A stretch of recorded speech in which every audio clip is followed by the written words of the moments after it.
In September of 2021, Mohawk College was awarded a Global Skills Opportunity Grant from the Government of Canada to enable student trips abroad in support of global learning and intercultural competency development. Global Skills Opportunity is a national outbound student mobility program that enables more than 16,000 Canadian college and undergraduate level university students from across the country to acquire the global skills employers want and the Canadian economy needs. One of Mohawk College's Global Skills Opportunity projects supports students in the McKeil School of Business to study at the Co-op Business School in Vicenza, Italy for 2 weeks. Once there, they learn about the influence of culture and innovation on business model performance within an intercultural setting. In April 2022, the first cohort of 15 students and 2 faculty departed for the trip of a lifetime. One of the biggest values is that students will be able to learn about a new culture and learn about how different businesses operate in a completely different country. But I think the biggest advantage for students is that a trip like this is a confidence booster. I think COVID had and will continue to have a lingering impact on students. They were forced into online learning and isolation. So to a certain extent, they've been deprived of that interaction with other people. And I think some of those skills that they get about being face-to-face in a classroom and exploring different countries and companies will translate back into interpersonal skills that are critical for today's business environment. Both personally and professionally, it was absolutely incredible. I highly recommend it for anybody who has the chance because it was life-changing and reaffirming. It gave me a lot of confidence in myself and it let me know how adaptable and flexible that I can truly be. One thing that I learned about myself was that I can really understand and empathize with different cultures. I was very surprised because I kind of thought when we got there that I would be kind of the silent person in the back, just sort of taking notes quietly. And I was like, I don't know, but for some reason I was always like taking leadership positions, and I was always like saying, oh, we should go do this, or maybe we should do this a bit differently, That element of just taking charge in some instances, it's something that I've really never done before, and I think it's something that it really helped me grow as a person doing that. What you learn while going away and talking to different people from different cultures and networking with other people is something you won't get. It's like unattainable if you're just to sit in your own environment in Canada. So to reach out and broaden your experiences is just like unmatched for something that you want to take into your personal life later on to get a job. As a professor, I feel the real value is getting to know the students on a completely different level. You're outside of the classroom and you get to learn about the students, their thoughts and opinions, not only about educational matters, but about worldly issues as well. I think it's a learning that we as professors can take back to the classroom. It's important to get to know the younger generation so that we can adapt when we get back into the classroom and perhaps be more in tune with the needs and learning styles of today's students. Practically every business decision that I do in the future, because of the new perspectives, the new connections, the new opportunities that I gained while I was there, it's all about opportunity, it's all about different perspectives. And if you can have that experience, it's going to change your life forever. A key component of the Government of Canada's international education strategy, Global Skills Opportunity, is funded by Employment and Social Development of Canada and is administered jointly by Colleges and Institute Canada and University Canada. Over 4 years, Mohawk College will be one of 54 colleges and institutes and 56 universities that will be implementing a total of 124 Global Skills Opportunity funded projects in collaboration with international partners in more than 100 countries and to the benefit of tens of thousands of students. By empowering post-secondary institutions to implement innovative solutions to barriers to participation, Global Skills Opportunity will expand the horizons of Canadian students from coast to coast, build intercultural competence, enhance global understanding, and improve Canada's competitiveness on the world stage. Mohawk College is a pollinator-friendly campus, and in 2019, we became an officially designated bee-friendly campus in partnership with Bee City Canada. Join us while we show you some of the ways we support our bees and pollinators at our main campus. Our Fennel campus has many features that support pollinators. One of our most used spaces is our community garden. The garden opened in 2013 with only 8 plots and has grown to have 50 plots with over 300 members who use the space annually. Our members include college faculty, staff, and students, as well as members of our local community, all of whom are growing their own food, planting flowers for our pollinators, and helping each other learn along the way. We are proud to say that this space is an organic growing space. That means that we don't use any pesticides, herbicides, or fungicides, since those are harmful to our pollinators. Our rooftop pollinator garden recreates a natural meadow habitat, and with a mix of grasses and flowering plants that bloom at different times of the year. This garden is open to visitors in the warmer months and is a great place to relax, eat your lunch, or even study. Other garden spaces we have include our bioswales and rain gardens, where native plants act as stormwater management systems, as well as habitats for our pollinators.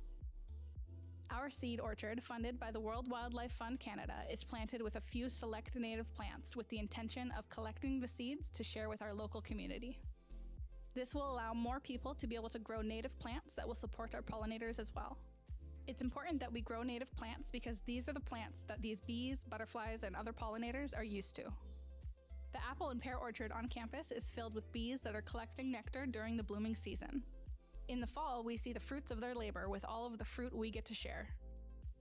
Mohawk is also doing its part to support honeybees on campus. We have 2 hives with local beekeepers, backed by bees. We offer workshops about the bees and sell the honey that the bees make at our farm stand. Mohawk is committed to supporting pollinators because they are so important. Did you know that 1 out of every 3 bites of food that we eat are possible because of pollinators? Without them, our flowering plants would struggle to survive, and fruits, vegetables, and nuts wouldn't grow.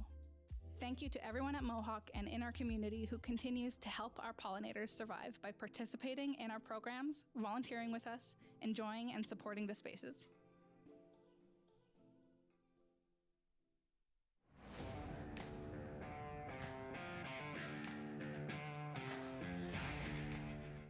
I got a phone call one day from one teacher and one student who said, "You should try teaching.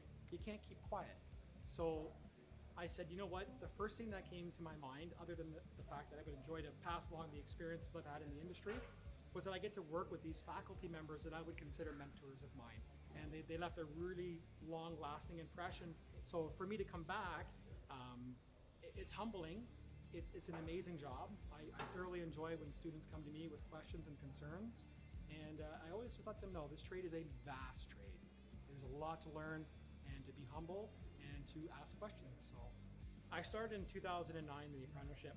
I came here on day 1 and I had the same faculty member that I'm working alongside with right now. And the last year I came was 2014 when I graduated, and I have the same faculty teaching with me right now who taught me in 2014. What makes me tick? I've always got little projects going around the house. They never end. I'm really into cars. I'm into mountain biking, and we camp. My family and I camp. We love visiting provincial parks. We've been to the Bay of Fundy Natural Park. We've been to Thunder Bay last year. So we have a travel trailer and we try to explore Ontario. The overall environment at the college is extremely positive. Like I said, I work with a group of mechanics, a group of teachers who are very supportive. We're constant communication with each other. We set out rules and guidelines for the students to follow, and because these students are actively working in the industry, they're working professionals. So I get to go to school every day and work with active professionals in the industry, and I get to help them through their apprenticeship program. The college is supportive of things that I want to do when it comes to integrating technology or purchasing new equipment, and the students absolutely, when they see this, are like, can we work on it? This piece of equipment was actually, we purchased this a few weeks ago. This is a CO2 trainer. So again, we're trying to keep on the forefront of technology. And part of that is that a lot of these older refrigerants are being phased out, and we're now moving towards natural refrigerants. So this is a CO2 trainer. Really looking forward to having this as part of the curriculum moving forward. There's no competition. Dan Collins has set the bar extremely high for beards, and I could only hope one day to accomplish what he's accomplished in the world of beard growth. So I'm working on it, Dan. I'm coming. So I'm working on it.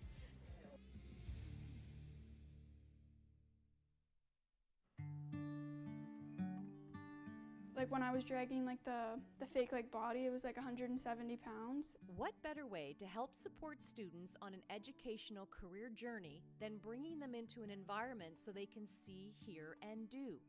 That's what Discover Justice is all about. We were looking at ideas on how we could invite our local high school students onto campus to interact with the faculty, to see the facility, to learn about our programs, but more importantly, to learn about the jobs connected to those programs. High school students enrolled in law courses are invited for a day of discovery. I thought it was really cool because I've always wanted to be something like a police officer or firefighter, something that is like hands-on, but this just like made me like really like, yes, I want to do this because of all the stuff that we learned today. I think people that want to do something hands-on, this is definitely something that would be fun to do. 75 students participated in the fall, and that number doubled this spring. Word's getting out, and the event has attracted repeat customers. I'm really impressed, and I'm happy to be back again. But just them seeing that hands-on, that interactiveness is what they need to see at this age.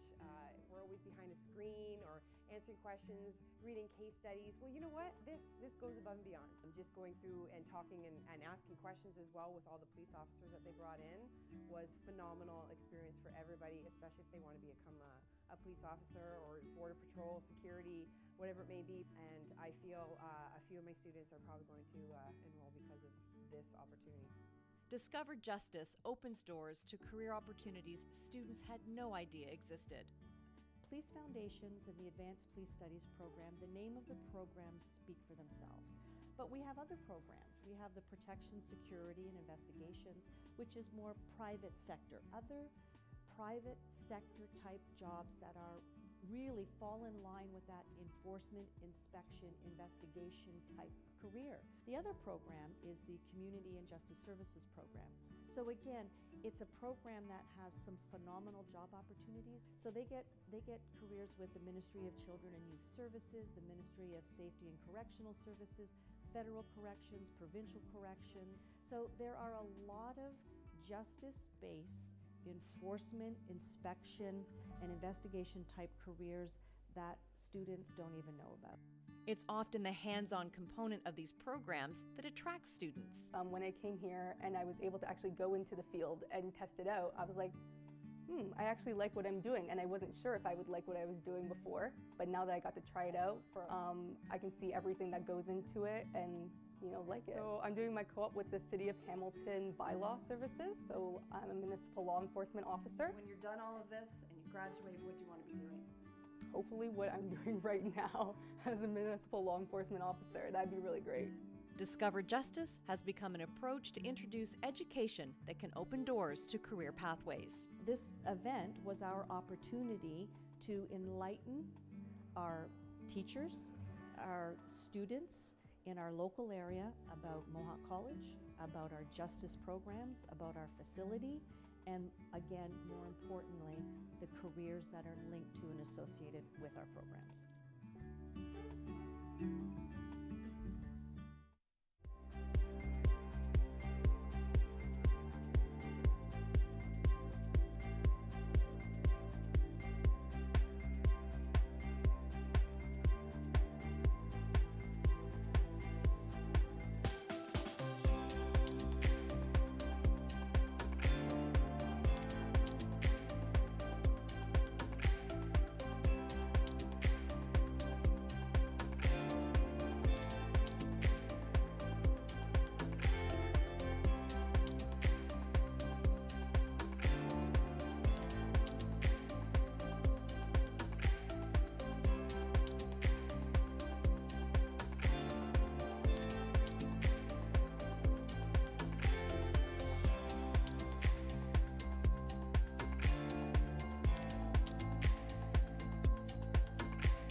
My name is Jeff Petrossi, and I am a professor in the advertising department. My first real job was at a direct marketing agency, actually, but it was a great job because I learned so many like weird skills, like how to make somebody act, how to write in an efficient way, how to proofread things. Like I had no idea how to do that before I got there. When I was at Draft FCB, our creative director would once a year go to a portfolio show, and I always wanted to go.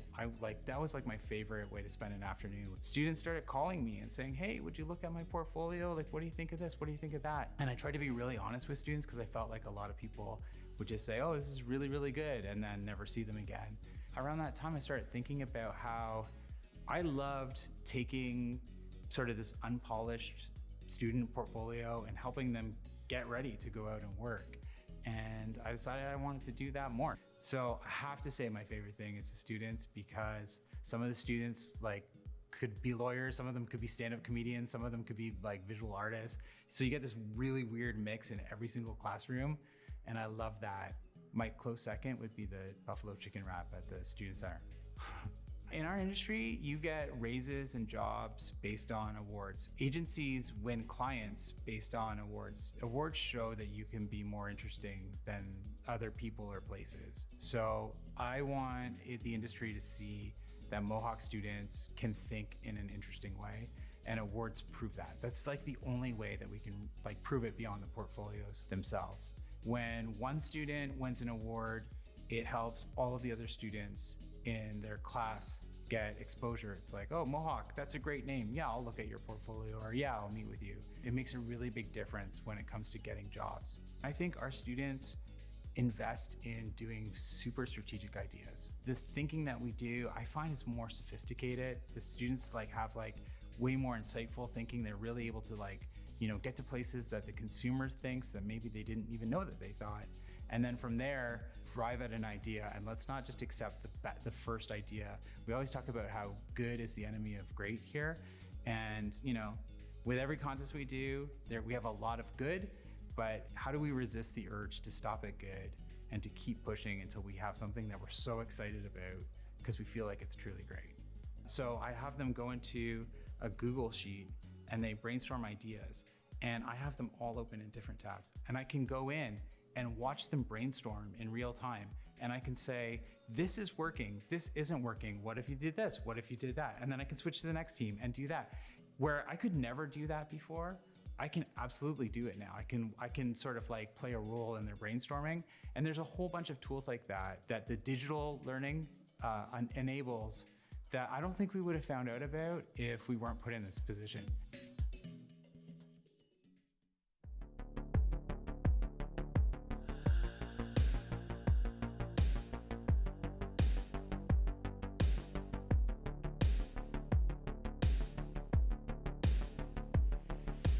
URSIC is the Unmanned and Remote Sensing Innovation Center, and our mandate is actually threefold. The first thing we do here is support industry with the adoption of new and disruptive technology. The second thing we're doing is actually training the next generation of workforce that can actually use this as highly qualified personnel to develop and integrate solutions for industry. And the third thing that we do is also de-risk and test the innovations as they're coming to a market readiness level. Drones can be used in a whole host of applications in industry. Essentially, any opportunity to move a sensor to a remote location, we can use a drone for that purpose. What it does is it allows us to de-risk the action and remove direct human interaction with what might be previously a hazardous environment. In addition to that, it allows us to access new perspectives on many different sites that might not be accessible previously through standard means. The trip to Manitoba was actually a really exciting opportunity for our team. We were approached by Innovative Solutions Canada to test one of the new innovations in the program. The innovation we were testing is a drone that carries an ultrasonic probe that can measure metal thickness and integrity of metal structures. And that was developed by a company called Skygauge Robotics here out of Hamilton.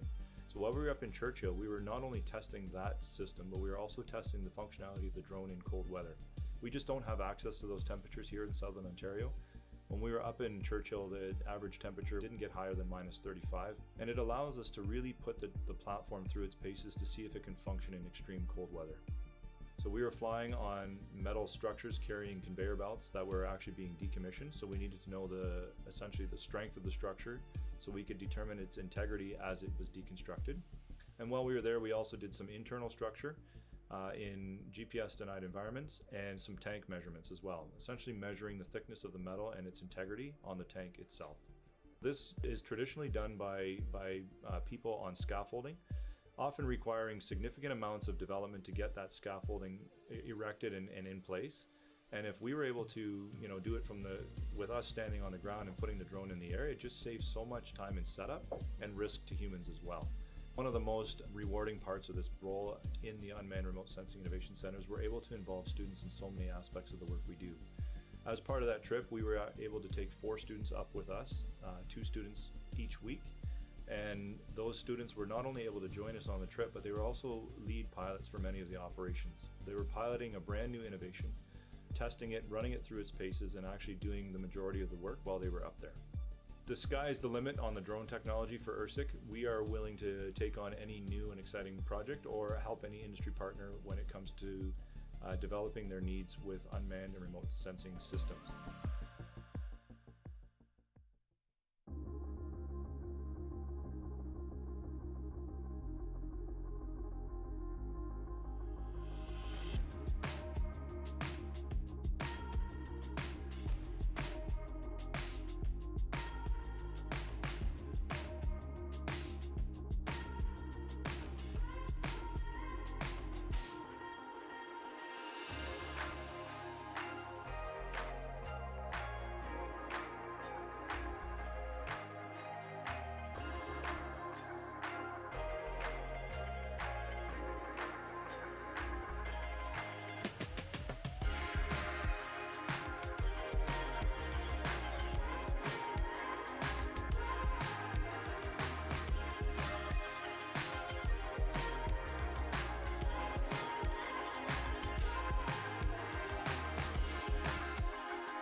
Safety in the workplace is something that is a lot more prevalent now than it has been in the past.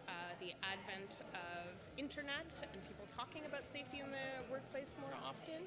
Safety confidence was top of mind and drove the conversation at the Safe, Supported, Connected Symposium, held by Mohawk College's Women in Technology and Trades team, or WIT. Industry partners, alumni, and trailblazers joined the panel, making for a dynamic discussion with a focus on creating a community safety culture in the workplace.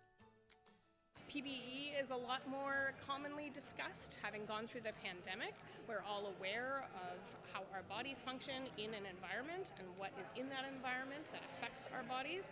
And I was given a mask on the very first day of work and given safety glasses, which had never happened to me in a workplace before. And to this day, my company still wears medical masks because we go into people's homes. I do residential electrical work primarily, and trying to keep ourselves safe and keep our company safe. The panel spoke to developing a safety culture, building community within organizations, and the importance of employees feeling supported. And a safety culture is one in which people feel like they have the permission to say, you know what, this is not a safe environment, so I'm not gonna partake, or where they see things that are not following the safety procedures, that they have the courage to say, this isn't working right, and there are no ramifications for that. I think as an industry, we're looking at women as an important part of how we grow. And we need to make our environment or work site psychologically safe for women, as well as operationally safe for women. So I see organizations spending time on that to really ensure that we're providing the right training for existing employees, as well as our women coming into the industry, so they feel included and they feel like they belong. The WIT Symposium series provide an outlet for these important conversations as Mohawk College continues to work on swinging the pendulum.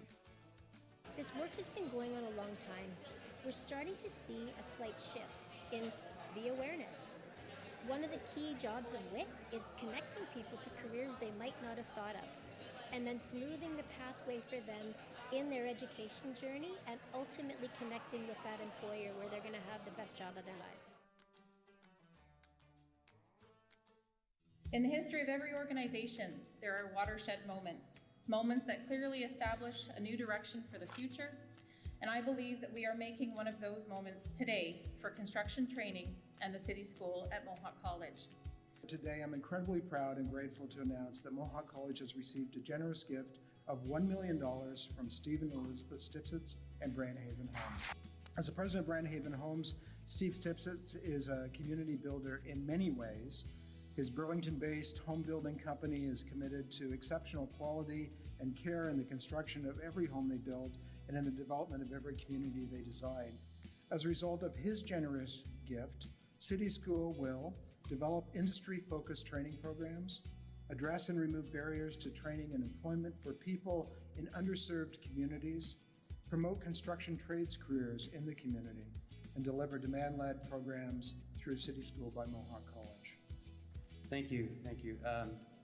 Well, I love City School, and I can see that you're dying to know why, so I'm going to tell you.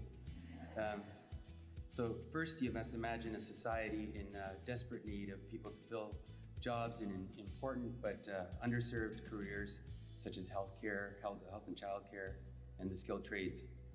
And then imagine people living in multi-generational poverty right here in our own backyard. And then now imagine a small group of caring individuals who felt compelled to do something about it by bringing education right into the neighborhood where the people live at no charge to the participants. That is City School, and so what's not to love?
So XR is the industry standard term when you're referring to virtual reality, mixed reality, or augmented reality.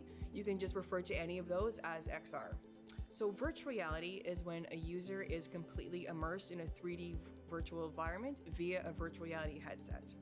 Augmented reality, on the other hand, the user is still aware of their physical surroundings. They're augmenting the physical world with a digital object, usually through a phone, tablet, or augmented reality glasses. Now there's also something called mixed reality. That's when we see these two technologies blending together.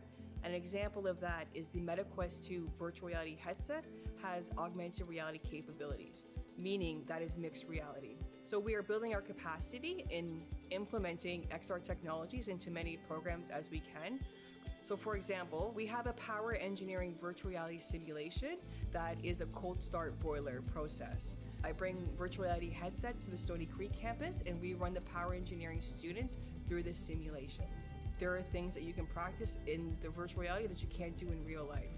Students will be able to go through scenarios that are too complex for them to do in real life.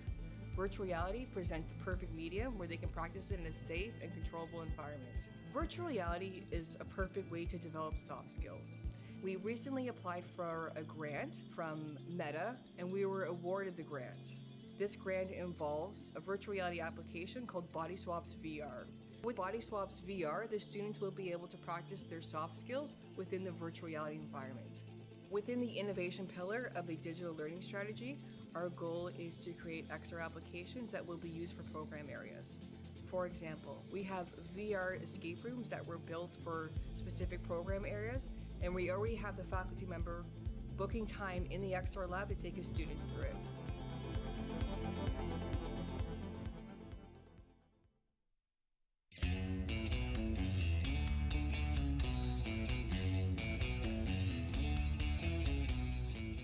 I taught a grade 7 and 8 class last year. I had the opportunity with elementary engagement to go in, and I had 3 points of contact with students where I got to promote trades before they got to high school. And so I came up with this analogy, and it's like playing Lego. Now imagine this. You get a call from your buddy Tim. Tim just got the new Star Wars Lego Center, and he wants you to come over on Saturday and build it. So what's the first thing you do? Who's coming? Right? Okay, so Tim's coming, Sally's coming, and Bill's coming. Great, I'll be there. That's carpentry. I get a call from Adam. Adam says, hey, I just got a new deck that I need to build. Can you come and build it? And I'll say, who's coming? And he'll say, Sally and Bill are coming. And I say, great, I'll see you on Saturday. And we get to build something. So I'm just a kid playing with larger Legos, and that's what I get to do. That math is not important, and it's the most important. Math is everywhere in what we do. Now, having said that, it's not hard math. This is math that makes sense. This is math that my students come in and are like, I wish I was always learning this kind of math. In high school, you may learn that A plus B equals C. Well, what does A and B mean, right? And what's C? Like, what does that mean, right? But we can actually hold A and B in our hands here and then measure C. And it just makes sense. That's the math we do. I wasn't listening to myself, into my gut of to what should I be doing. And since trades wasn't really taken seriously, it wasn't an option. And now I understand how great of a choice it was to get into the trades. It's a booming industry. There's so much work. I'll always be able to fall back on a ticket that I have because I'm a Red Seal carpenter. I know carpenters that they've known before they leave the womb they're going to be carpenters, right? And that's not my story. I was encouraged to go to university. That was the path set out for me. In high school, I took all university targeted courses. I took one shop class. I can remember being in that shop class, and there was a finishing room. I was building like a TV cabinet, and I'd close the door to the finishing room, and just like the world would just like shut off. After high school, it's kind of funny. The phone rang, and it was someone asking for my brother. And what do you want? And they said, there's a job in framing. And I said, yeah, I'll take it. And so I started framing. After a week, I'd look back and be like, whoa, like we built those walls. Or that floor is because we were here. And a month, look at that house now stands because of our crew. And then years go by, and now I can go into neighborhoods, and it's so rewarding. And that's when I identified, back to the one high school shop class I took, where when you get into your work and the world just shuts off, that's what I experience now. And I see the product of what I can make, and it's so rewarding. And so that's when I got hooked. Industry trained, but I went through the apprenticeship program. So I came here to Mohawk, and I did my apprenticeship through this schooling. So this is a bit of a home to me for where my career started. Every tradesperson is a teacher at heart. If I could summarize every trade in 3 words, we do 3 things. We learn, we earn, and we return. And it's not that you learn first, then you earn, right? This all happens at the same time. All 3 of these words are all going on at once. You learn, you earn, and then you return the knowledge that you gain from someone else to somebody that is still coming up in the industry. That became the next best thing of my job. I love building, I love seeing the progress, but more so than that, I love seeing the progress of people I've taught. And I kind of wondered, how can I do that on a full-time basis? And Mohawk gave me that opportunity. One of the things I'm kind of honored about here at the college is that I get to teach along with teachers that taught me. I did an apprenticeship in carpentry. I would argue that I'm in an apprenticeship for teaching now. These are the people that surround me, and they look at my lessons, and they they sit into my classes and we bounce ideas back in the office, and we share PowerPoints and different presenting methods and all that. It's just such great teamwork. Mohawk has yet to say no to me, and I've got some pretty wild ideas, right? I said, you want to build a full-size house? And they said, sure. I said, really? Like, I go in with these asks and I don't know if we're gonna get a yes. And I said, okay, next year, can I build 2 houses? Sure, like full-scale houses. I asked for technology. Yep, done, you have it. So what can they do better? They're doing a great job. The day they say no to me, we'll talk again. Every teacher here is a licensed carpenter. We come with real life experience to the classroom, and our students will absorb that. And on top of that, they're doing it themselves. Our students are in the shops with our talented faculty as the students build their projects. It comes and goes. It's remarkable. Thank you, thank you. I can hide 10 carpenter's pencils in it.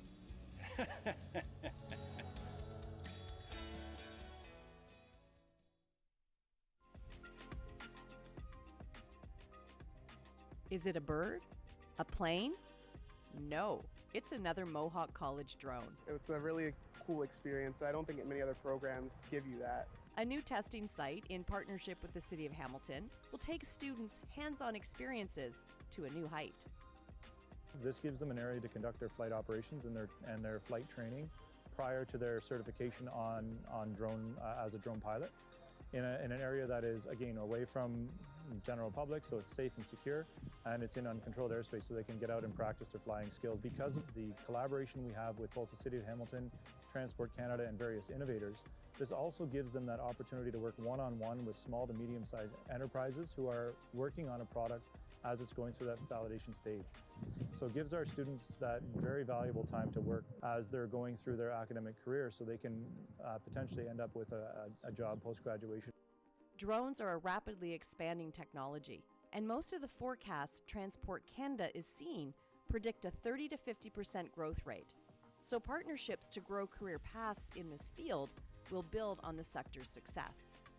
Our partnership with the college is really driven mostly by expertise. One of the reasons we're especially happy to work with the college is because the close proximity and good working relationships that there is with the student body. One of the things that's special about drones is that the barriers to entry are low and it's actually quite accessible. And so for us, it's a real pleasure to be working with Mohawk College because we can see students graduate from the programs and turn into operators that we work with in the ecosystem. As a student, it's amazing because we get to come out and meet City of Hamilton and Skygauge and work with the industry partners in some of the job fields that we'd be seeing or get experience to work in from our program. Drones is something that's amazing, especially at Mohawk, because to use the drones in the program. With our building construction science, we were able to go out and do surveying with the drones, seeing how they're used in our field. Proper training and applications in various work environments and situations in this growing field sets Mohawk apart and strengthens partnerships.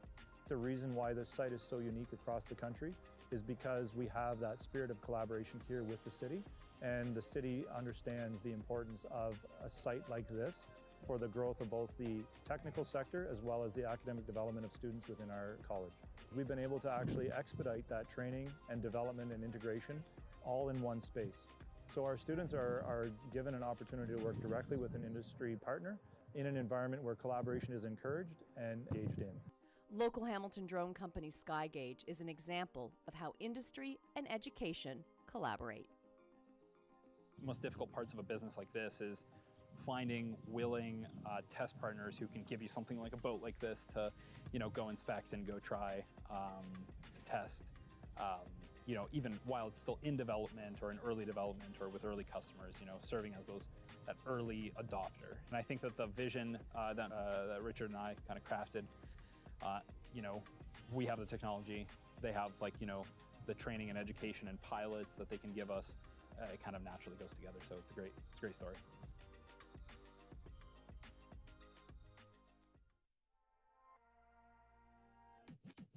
How about a college career choice that could lead to a world competition in Singapore?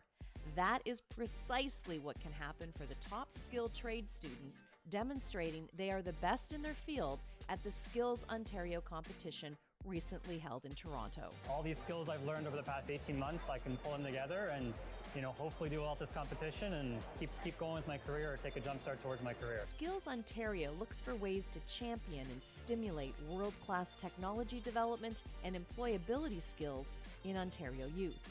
And the skilled trades are roads worth traveling. You cannot look around anywhere without knowing that a skilled trades person touched that space. I would love for people to see skilled trades as an opportunity to explore multiple areas. You could start on the tools in the trade, but you can also end up in management, or you can have the opportunity to run your own business. The options and opportunities are absolutely endless as soon as you have that ticket that says, hey, I did it. Students that find their way to skilled trades see how this pathway can provide incredible opportunities. I picked the trades just because I want to be working my hands, moving around. I don't like sitting behind a desk. I don't mind getting dirty, and there's lots of money there if you're willing to work for it. And the millwright trade is very diverse, right? You can be working in a factory making, beer if you want, all the way up to windmills or power generation places. There's so many options within this one trade. I think a lot of the time in high school we're pushed towards all these more advanced courses and pushed towards these different career paths. But if you're, willing to work and put the effort in and you're smart, you can have a great career in the trades. In my career, I see a few paths with it, either working my way up through management or maybe coming back to college and teaching, seeing where I can go with it. End of the day, I want to be on my feet. I want to be helping people get into the trade. The skill trade landscape is vast. There are 144 recognized skill trades. We have our traditional trades such as apprenticeship in electrical and carpentry. Those are household names. We know plumbing. What we don't think about is hairstyling, bakery, so pastries, for example. We have a butcher on site. That is also a skilled trade and something that we don't technically think about as a skilled trade opportunity. Skilled trades is not a plan B. It's your plan A. And skilled trades is not a job, it's a career.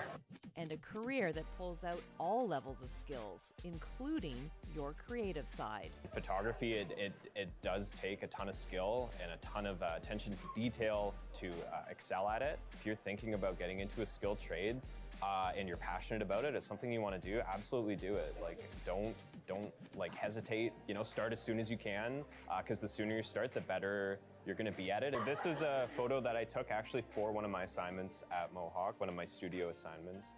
It's a character portrait with some vintage kind of styling and wardrobe, and obviously the glasses are very retro styled. I had a bit of experience in photography going in, but I learned so much over just 2 years. The amount that you learn in that program is just unbelievable, and it's been incredible.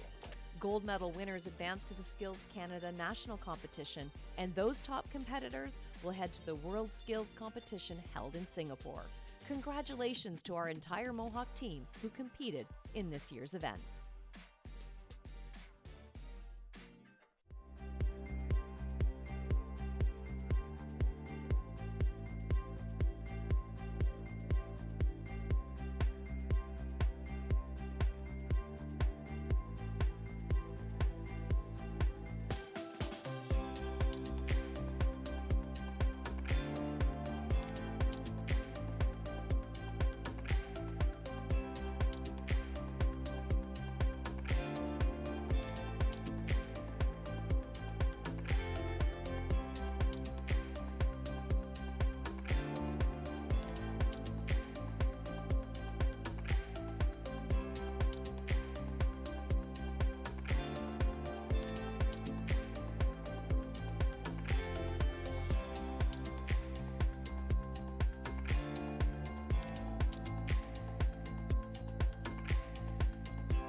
One really good reason to come to a reunion.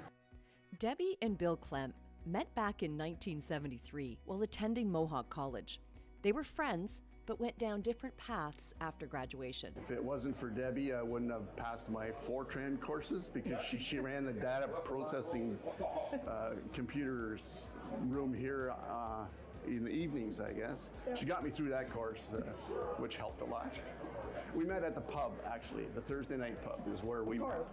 And after graduation, we both went our separate ways and took a chance on coming here for the 25th reunion. We met in the foyer as we were signing in, and as they say, the rest is history. Married for 20 years now, Debbie and Bill came back as Golden Grads to the 50-year celebration supported by our alumni team at Mohawk College. It was a lot of fun, and I was able to get work in that field right away, and it lasted me for many years. I had a great time in Mohawk. Please take advantage of the opportunities to come back. It's a great school, just unbelievable experience. And that seemed to be the sentiment of the almost 70 grads who attended the celebration. It was an opportunity to reminisce about the romance found and the friendships made. Oh, I have some great memories. Foggy memories. And some are foggy from the suds at the time. That was all part of the campus, fun. Richard Palmer traveled from British Columbia to connect with old friends, and he finally put his name on the cellar wall, next to classmate and longtime friend Don Price. No, we had a good time here. It's all the programs we had and model building, and we really enjoyed the whole thing as a package. You can't really just take one thing out of it. The whole thing was nice. Well, it's interesting how you meet people and connect with various people. Our class connected quite well, and Don and I hit it off. I thoroughly enjoyed the aspect of meeting new people more than anything, but learning what's become a lifetime profession, and it gave me a good grounding to get going in the industry, of which I'm still in. Yeah, you have a common bond, with people that do graduate from here, and proud to have been here. The class of 1973 had a chance to connect, tell stories, and who knows, maybe find a soulmate.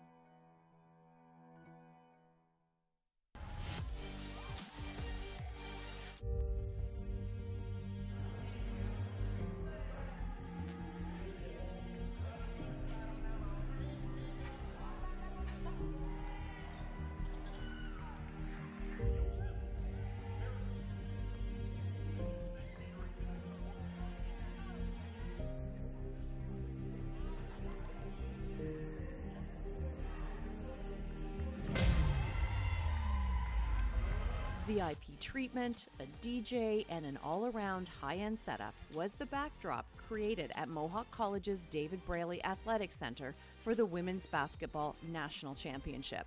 It's been 8 years since Mohawk College hosted. Doors were open to spectators to watch high-level basketball showcasing top talent from across Canada. As you watch some of these game highlights, here's an overview of the tournament. The gym was set up to provide an exceptional experience. The main court was surrounded by bleachers for an up-close view. Tournament production was high to create that professional sports feel. And for those who couldn't attend, there was a live stream available throughout the tournament. The upstairs fitness center offered an additional warm-up, cool-down space for all teams. And there was a private athletic lounge, kind of like a Club Med without the water, outfitted with a stretch and activation area, free massages that were offered by Mohawk College's massage therapy students, and there was a student-run custom shoe restoration booth. The tournament was rounded out with an awards banquet held in the Arnie, with former Canadian women's national team member Michelle Plouffe as the MC and keynote speaker.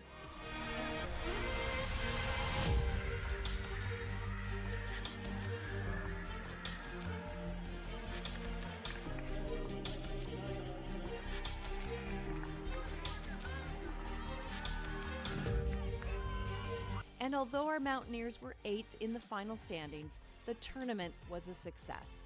Congratulations to all the teams who participated. For the Mohawk College's athletic team, it was a slam dunk.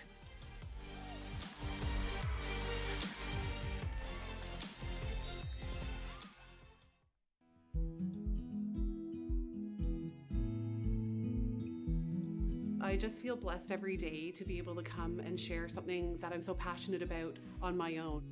For me, I have family members that needed to just be able to hug their grandkids again, and fitness played a role in that.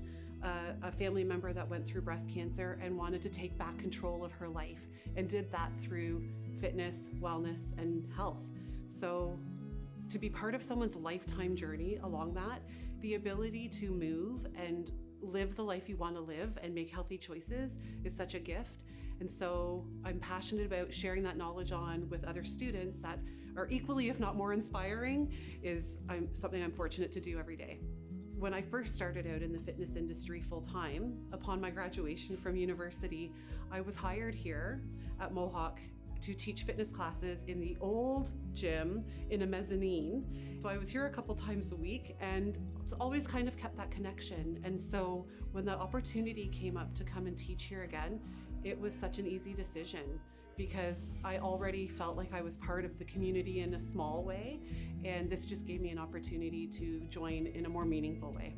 I'm really actively involved as a volunteer at the Community Support Centre for Haldimand Norfolk, and recently I've joined Prescription to Get Active Ontario chapter, which is partnering doctors, nurses, physiotherapists with clients that are in need of access to better quality personal training and resources and coaching. So that's a new endeavor for me that I think just is only going to enhance the opportunities for students as well.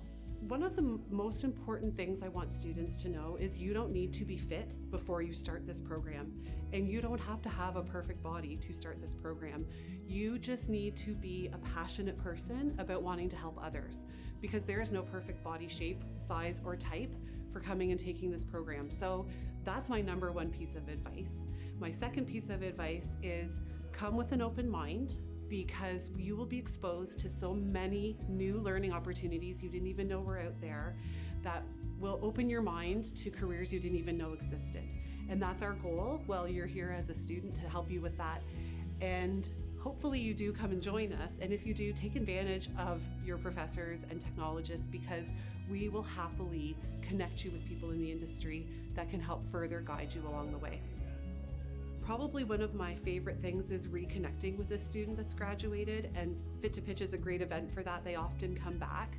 I have one student that came from India and wanted to get into physio. She was trained there as a physio and ended up being the physio for my daughter. So that was really kind of a neat moment when I walked in and realized that's who it was, and fully trusted her with my daughter to go through some of those treatments with her. I love walking down the streets, walking through the mall, and just reconnecting with students and finding out what they're doing, because it's such a diverse range of careers they've ended up in.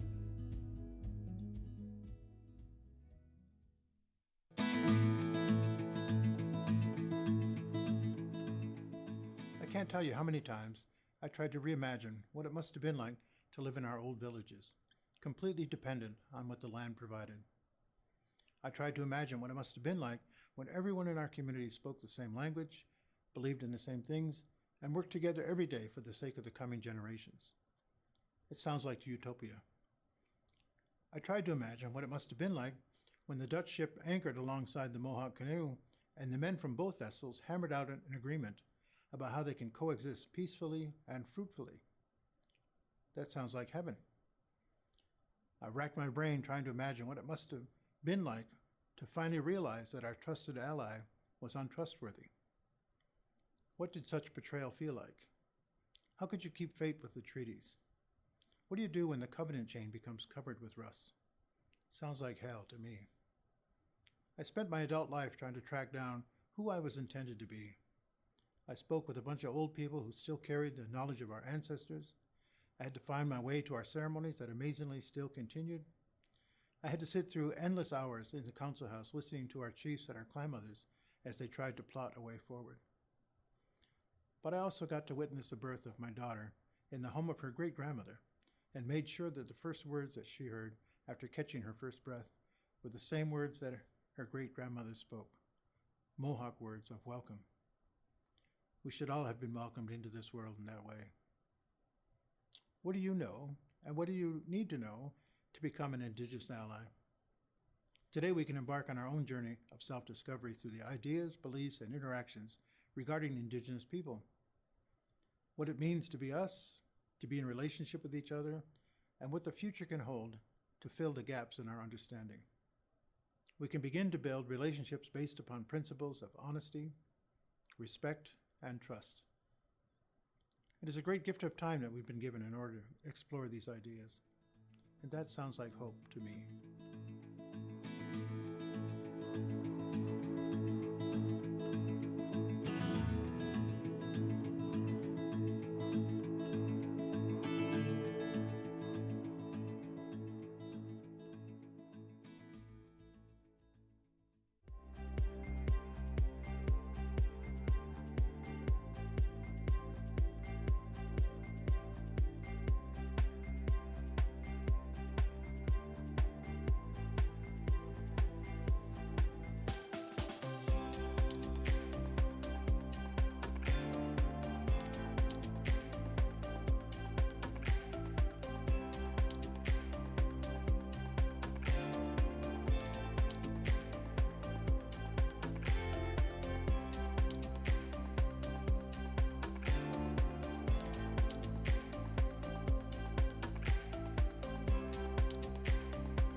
morning, welcome, Scano, and greetings everyone.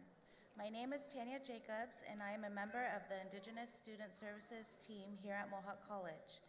I'd like to welcome you to the traditional territory of the Haudenosaunee and Anishinaabe that we've gathered on today.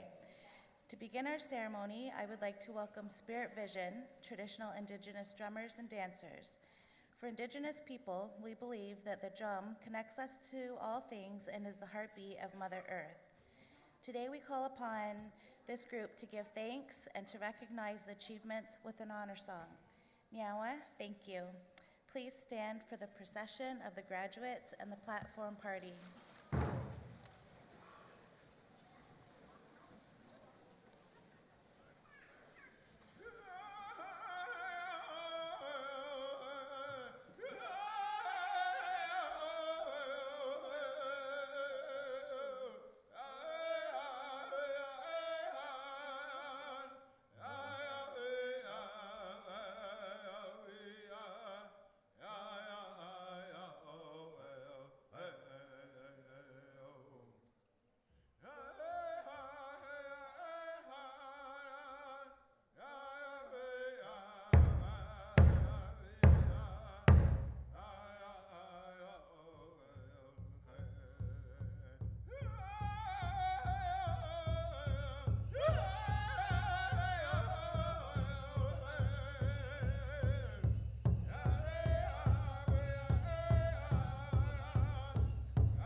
Please be seated.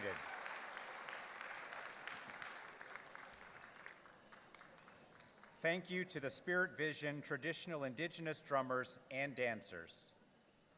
Good morning, everyone. My name is Paul Armstrong, and I have the honor and privilege of serving as the Chief Operating Officer at Mohawk College, and this morning as the host for your convocation ceremony. As we begin, I would like to acknowledge that Mohawk College is situated on the traditional territories of the Haudenosaunee and Anishinaabe nations, within the lands protected by the Dish with One Spoon Wampum Agreement, and is home to many Indigenous peoples from across Turtle Island. It is important for me that when we acknowledge the lands that we're privileged to be on, that we understand the meaning of these words, and that we try and share that with others. And I would like to share a little bit about what I have learned about these acknowledgements with you as we begin. In this acknowledgement, we refer to the Dish with One Spoon Wampum Agreement. And often we refer to an agreement called the Two-Row Wampum Agreement. And these agreements are actual, formal contracts made between Indigenous peoples and others over time to sort of memorialize how they were going to work with each other and work together, and probably more importantly, what they agreed they would not do. So if you think about a wampum belt, and some of you may be aware, but a wampum belt is made from beads. It's very intricate and it's very detailed. And the two-row wampum belt contains rows of purple beads separated by two thin rows of white beads. And the two-row wampum belt represents, as I said, an agreement that was made between the settlers to this land and the First Nations who called it home. The two white rows of beads represent two peoples moving along in parallel, along a similar path, but the important part is that those two white beads don't ever cross over, and that was representative of the fact of a commitment they made that they would not interfere or impose laws on each other. And I do believe it's important for each of us to develop our understanding of the history and the significance of these agreements, and to better understand the words as we all work towards meeting our obligations and commitments to truth and reconciliation.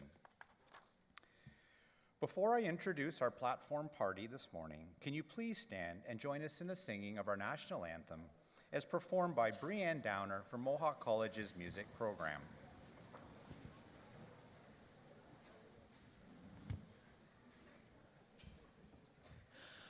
Oh, Canada, our home and native land, true patriot love in all of us commands. With glowing hearts we see thee rise, our true north strong and free. From far and wide, oh Canada, we stand on guard for thee.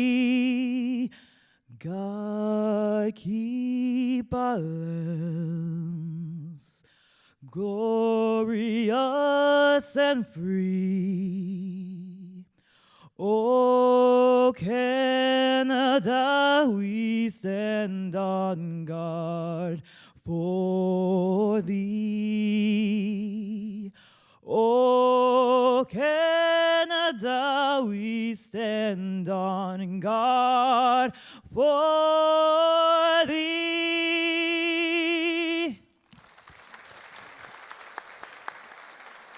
Thank you, Brianne, and please be seated. Convocation is a special celebration for all in attendance. We ask that you please stay at your seat until the entire ceremony is complete. And could you also ensure that your cell phone is turned to the silent setting? And with that, I am now proud to declare that this convocation ceremony is open.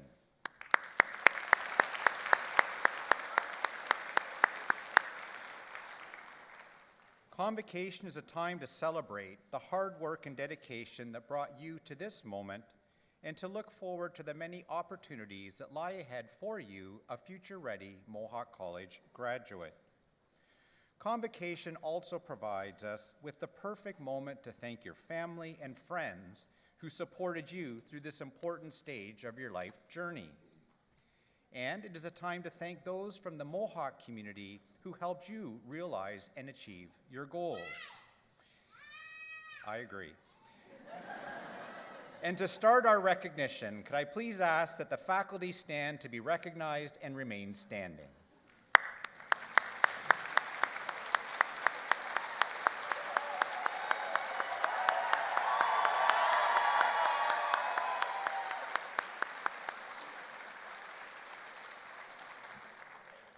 Next, I would like to recognize our staff, alumni, and union representatives who are joining us today. Can you please stand to be recognized?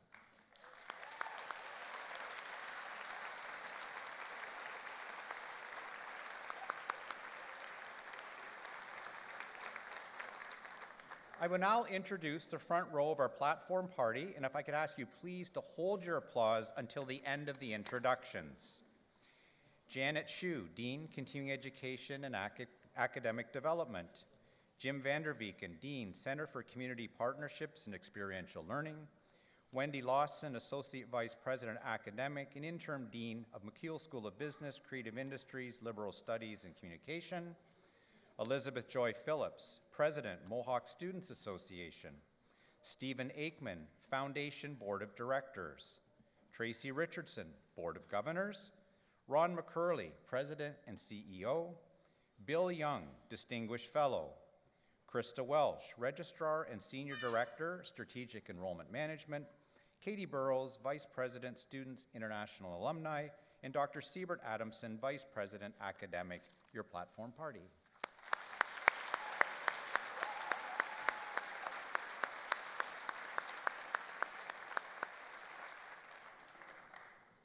I am pleased to introduce Lindsay Diamond, Alumni Coordinator, Career Transition and Development, to come forward and welcome our new graduates as alumni members.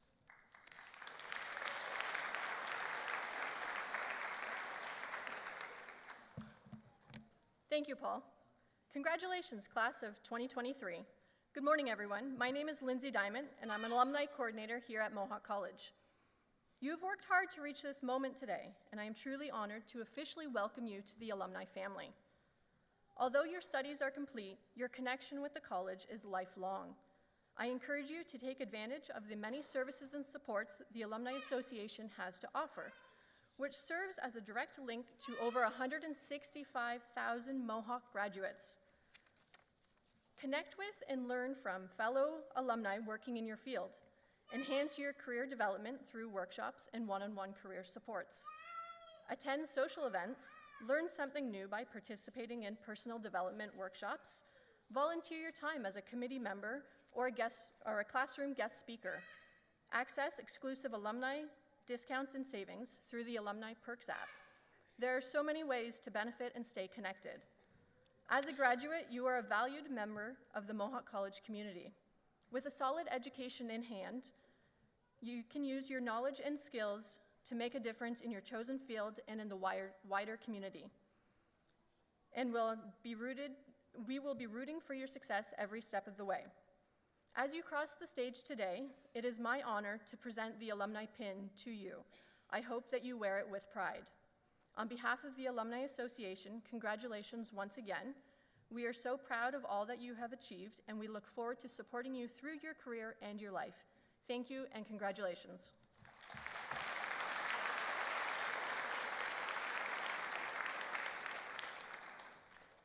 Thank you very much, Lindsay. Please now welcome to the podium Katie Burrows, Vice President, Students International Alumni, to introduce our Special Recognition Award.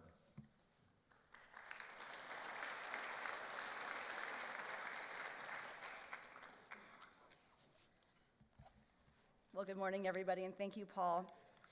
President McCurley, it is my privilege to present you with a candidate for an award of distinction. In particular, I am recommending a candidate be awarded as Distinguished Fellow of Mohawk College. This honor is proposed in recognition of community leadership. I am pleased to introduce Bill Young to be recognized at today's convocation as a Distinguished Fellow. Bill Young is the chairman of Social Capital Partners.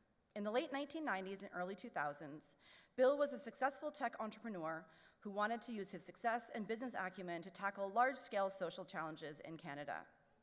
To do this, he founded Social Capital Partners in 2001, and since then has been shaking up the way training and employment is provided to people who face employment barriers.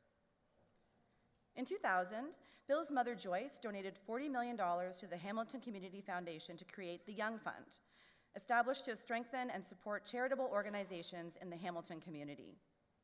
At the time, Joyce's donation was one of the largest in Canada's history. The Young Fund later made a $500,000 donation to support City School by Mohawk College. Bill is also a strong supporter of the college's Challenge 2025 initiative, serving as co-chair of the Challenge 2025 Task Force from May 2019 to November 2022 with Mohawk College President and CEO Ron McKeil. By demonstrating that community hiring is good for business, Bill is forging a new relationship between the private sector and the not-for-profit sector, and changing both in the process. In 2013, Bill was appointed as a member of the Order of Canada for his achievements as a social entrepreneur and philanthropist. President McKeil, given Bill's accomplishments, wisdom, and dedication to Mohawk College's community, I recommend that the Board of Governors bestows upon Bill Young the award of Distinguished Fellow, Mohawk College, with all the honors, privileges, and responsibilities pertaining thereto. Bill and President McKeil, will you please join me now to acknowledge this honor by virtue of hooding.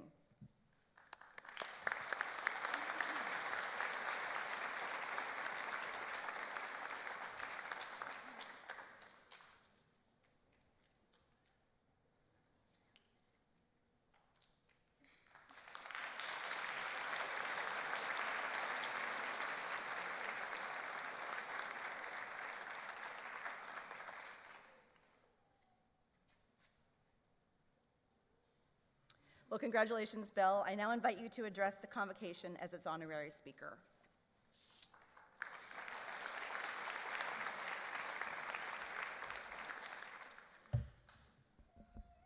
Well, thank you very, very much for that kind introduction and this wonderful honor. But of course, the real honor and the real purpose of this convocation is to congratulate the graduates, and I'm lucky I get to be the first to do that. So this is a really, really important milestone in your life journey, and one that needs to be properly celebrated. I begin many speeches, actually, by telling the story of a conversation I had with my daughter, my then 5-year-old daughter, 20 years ago. I came down to the breakfast table all dressed up in a suit, which I'm normally pretty informally dressed, and she said, "Daddy, why are you all dressed up in a suit?" And I said, "Sarah, it's because I'm giving a speech today." And Sarah was a bit puzzled by that, so she said, "Well, Daddy, why do you have to dress up to give a speech?" And I thought, well, I've got to think this through. And I said, "Sarah, it's the polite thing to do, and I think people will pay more attention to me if I'm all dressed up." And Sarah had thought about that, and wanting to give me her best 5-year-old advice so my speech would go very well, she said, "Daddy, I think people will pay more attention to you if you're bare naked."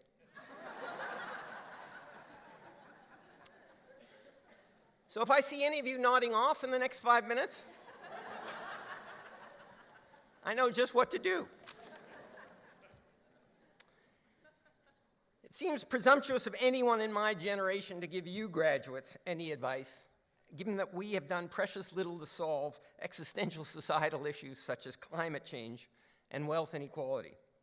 I think in many ways, you should be speaking to us. But I thought I would pass on 3 perspectives that I've always tried to keep front and center and have helped me when I faced challenges and doubted myself. The first of these comes from American author Stephen Covey. His advice: be a light, not a judge. Be a model, not a critic. We live in a society that rushes to judgment, whether that is someone with different political views than us, dresses in a way that doesn't suit our tastes, or cuts us off in traffic. But Covey is simply saying we would be a better society and better individuals if we were lights, not judges. I think he's right, and while I find it difficult to meet that standard, I know that when I do, I'm a better person, positive energy is generated, and relationships and work flow much more easily. The second perspective that's been helpful to me comes from the book Power of Now by Eckhart Tolle. His advice is simply be present. The book drives home the point that the only moment you have is this moment right now, and the only way to live a full life is to be fully present each moment. But as individuals, we're conditioned to be constantly ruminating about the past or the future, and so we miss what matters most, which is the now. Here are two quotes from the book that capture some of its essence. Unease, anxiety, tension, stress, worry, all forms of fear are caused by too much future and not enough presence. Guilt, regret, resentment, grievances, sadness, bitterness, and all forms of non-forgiveness are caused by too much past and not enough presence. The second quote I like is, you cannot find yourself by going into the past. You find yourself by coming into the present. I love that quote. The third perspective that's been helpful to me is not to take myself too seriously, find humor wherever I can, and use that to embrace and celebrate failure. The best learning in life comes from when we go beyond our comfort zone and take risks that inevitably will result in some perceived failure. But that so-called failure is actually a success. It allows us to grow and contribute more than we otherwise would. The real failure is when we attach too much self-importance to what we do and how we are perceived, so that we always take the safe route and never take the road less traveled. So that's it. Be a light, be present, and see if you can not take yourself too seriously in order to allow you to be bolder. And even if none of those thoughts have been helpful to you, you can at least be grateful for one thing from this speech. I kept my clothes on. Congratulations on reaching this day.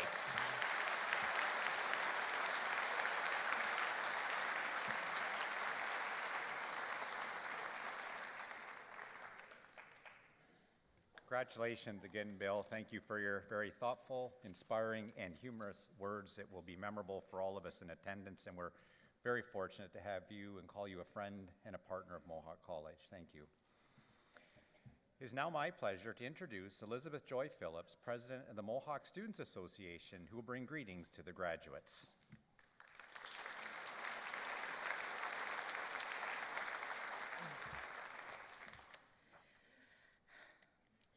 Guests, distinguished faculty, proud parents, and most importantly, the 2023 graduates of Mohawk College, it's an absolute honor to stand before you today on this momentous occasion. On behalf of the Mohawk Student Associations, congratulations on successfully completing this chapter in the story of your life. As we gather together today, we reflect on the different paths that brought us here today. Some of you embarked on this journey right after high school, eager to gain the necessary skills and knowledge to navigate the working world. Others joined us after gaining very valuable work and life experiences, seeking to refine those skills and pave a new career path. Some of us traveled great distances to come here today, choosing to leave the comforts and familiarities of home to experience Canada and all that Mohawk College has to offer. But regardless of the road that we traveled, each of you have demonstrated dedication and commitment. The difference in our experiences lies in the perspectives that we bring. Filled with curiosity, we come to college to acquire the necessary tools that will shape our future. It's an opportunity to lay strong foundations, to learn how to weather the storms and carve out your own path. It's about harnessing these existing skills and refining them further so that we can prepare for the changes and challenges that our aspirations align with.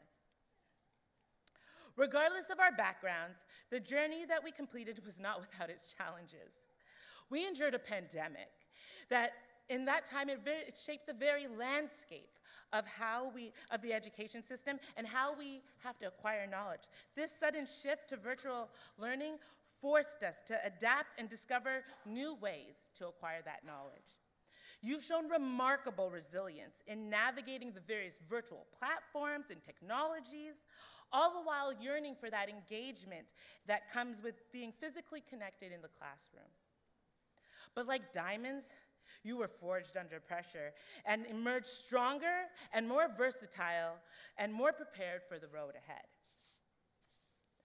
Today, as you stand on the precipice of your future, take a moment to reflect on the steps that you've taken to reach this milestone. This chapter of your life within the vast tapestry of your college journey is now complete. You've grown intellectually, emotionally, and personally. Cherish these memories, the late night study sessions, the friendships forged, and the transformative experiences that have shaped you. As you visualize your future, remember that this is not the end, but a new beginning. You now possess the clarity and the understanding so that you can build the next steps towards your future and your life path. Embrace the possibilities that lie ahead. Believe in yourself and your skills and your abilities. The world needs your unique talents, your perspectives, and your contributions. Cherish these connections that you've made here and continue to foster new ones. And remember that the pursuit of knowledge, personal growth, and self-discovery is a lifelong endeavor. Take every opportunity to learn, adapt, and evolve. Finally, as you step into the world, know that you carry with you the hopes and dreams of those who have supported you along the way. Congratulations again, class of 2023, and may your future be filled of boundless opportunities, success, and fulfillment. Thank you.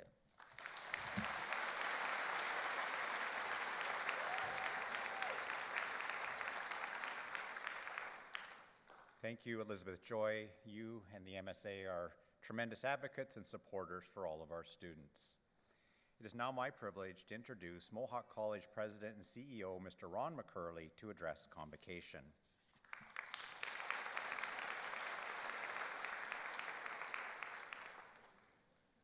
Well, thank you very much, Paul. Good morning, everyone. And let me start by offering a very warm welcome to the family and friends, both those who have joined us in the theater today, as well as those who may be following along on the live stream. Thank you very much for being part of this very special milestone and active celebration for our graduates today. And graduates, as your college president, I want to congratulate you on your achievement. I'm so very proud of you. The people who have joined me on stage today are proud of you. Your family and friends are proud of you. And the hundreds of other college faculty, staff, and employees who have played a role in your college experience are all proud of you as well. And maybe they'd all join me in congratulating you one more time. Well done.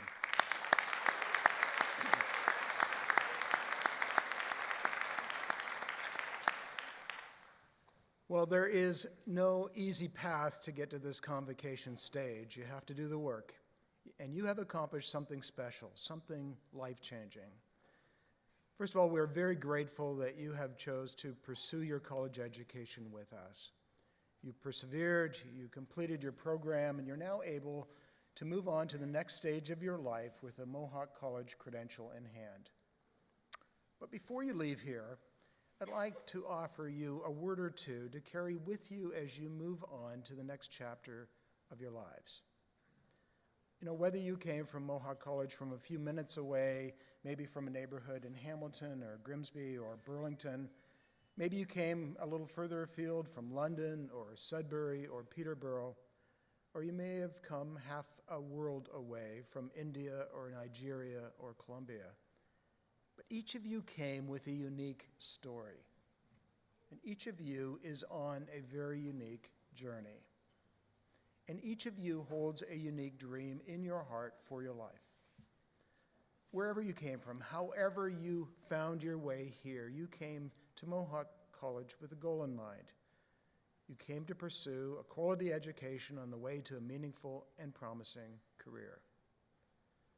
When you enrolled in Mohawk College, you had a reason for being here. No matter where you came from, no matter what challenges you faced, what pathway you took, while you were pursuing your education, you had a purpose. You learned with purpose. And my advice to you today, before you chase that exciting future that's ahead of you, is to remember to live your life with purpose. During college, you had a schedule to follow, you had classes to attend, you had assignments to complete. You knew what you had to do to succeed, and you did it. The goal of finishing your program was broken down into smaller steps: submitting a project, handing in an assignment, finishing a work placement. And each step was aligned to the goal of graduating. And you succeeded. You see, while you were learning your lessons, preparing your assignments, and passing your classes, you were also learning some other important life lessons as well. You were figuring out how to chase a dream, how to honor a commitment, and how to turn your ideas and your plan into action. You moved with purpose towards your goal. And now, with the benefit of a college education, some new life lessons, and a network of classmates, you're well equipped to chase your dreams. But before you decide what you want to do in life, be sure to take some time to figure out who you want to be in life, and therefore what you will stand for. What's the purpose of your life? What's really important to you? What would allow you to start every day full of energy and a sense of direction? My father used to say to me, if you do something that you love, you will never work a day in your life. And Oprah Winfrey said it this way. She said, follow your passion and it will lead you to your purpose. I think they were both right. Identify what will provide you with satisfaction and fulfillment as you spend your time, spend your skills, and spend your energy. Find your passion and follow it. Set your goals and move with purpose toward them. And passion will provide you with some fuel for the journey. If you don't have a goal, how will you know when you achieve it? If you don't know where you want to go, how will you know what direction to head? If you aren't passionate about what you're doing, how will you ever stay motivated? I want to quote Dr. Seuss, who I'm pretty sure was not a real doctor. He said, with your head full of brains and your shoes full of feet, you're way too smart to go down any not-so-good street. So find your purpose, set your goals, think about who you want to be, and then think about what you need to do to achieve all of that. Your goals could be professional, they could be personal, they could be social. They could focus on career building or community building or relationship building. More than likely, your goals will be a combination of all those things. There are so many dimensions to our lives, and our goals can and should reflect that. Once you've established some goals, identify what has to happen to allow you to succeed. Break it down into some smaller steps or tasks that will help move you in the right direction. You got to your graduation, one class, one project, one examination at a time. And by doing this, you moved with purpose toward this day. And I'd encourage you to apply that same approach to life. There is no easy path to accomplishment or to success or to lifelong happiness. But as someone with lots of years of work and life experience and a good number of goals already achieved, I found a few ways to make the path to these things seem easier. And the most important of them is this, that life's journey was not meant to be traveled alone. There's a saying that I first heard a couple decades ago when I was in Malawi. It goes like this: if you want to go fast, go alone. If you want to go far, go together. Find some good people who will join you on your journey, people who share your purpose, your values, and if you're lucky, even your passion. Find a mentor to help guide you. Ask questions. Seek advice from them. Keep learning. Make time in your life for those people who support you unconditionally: family, friends, loved ones, and those who have helped get you to this day. At Mohawk College and throughout my career, some of the most rewarding and meaningful achievements I have experienced involved working with passionate and purpose-driven people. So find people who share your purpose and are driven by similar passion. Keep them involved in your life. Share the journey with them. They'll keep you motivated and on track as the distractions of life try to pull you in different directions. You know, we are stronger together than we can possibly be on our own, in life, in our work, and in our communities. Now, as you move forward, I would encourage you to remember the words of Nelson Mandela. He said, "Education is the most powerful weapon you can use to change the world." Your education at Mohawk College has prepared you to pursue your dreams. It's given you the power to make a positive impact. It's given you the ability to change the world. While you live with purpose moving forward, continue learning with purpose as well. Lifelong learning is critical. The world is moving too fast. Please remember that you're always welcome back here. This is your college. It's your community. Supporting you is our main purpose, and it's a privilege to do so. Graduates, we are truly proud of your accomplishments, and we're proud that we could support you on your path to Convocation today. We are impressed with what you have done, and we can't wait to see what you will accomplish as you live your lives with purpose and passion. To the Mohawk College graduating class of 2023, congratulations and Godspeed.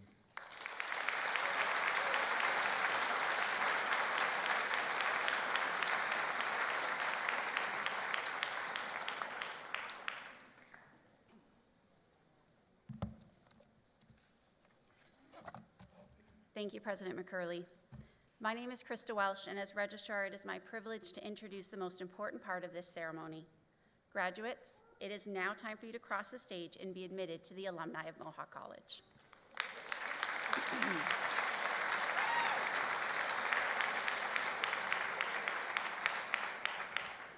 As each person crosses the stage, their status as a Mohawk College graduate will be acknowledged with a lyre pipe, a medieval European symbol of academic achievement dating back to the 8th century.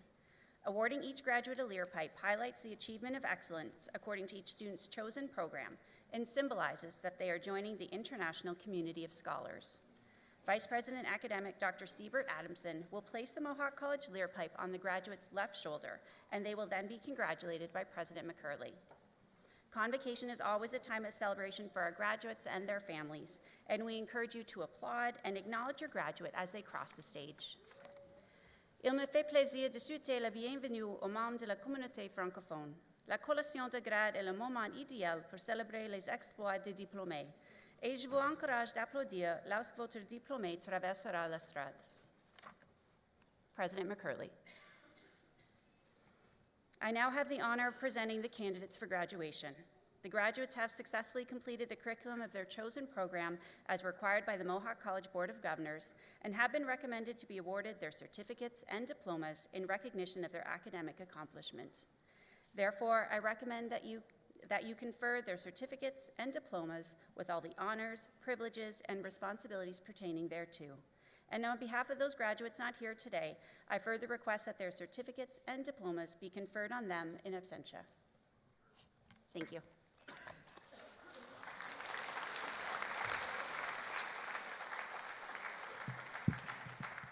General Arts and Science Certificate, Maggie Burns.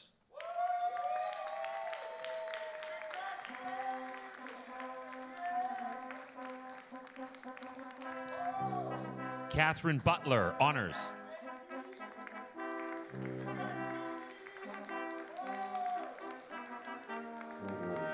Nitish Chaudhary, Honors.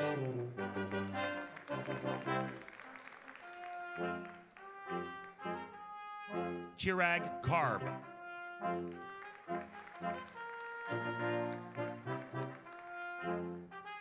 Brooklyn Miller.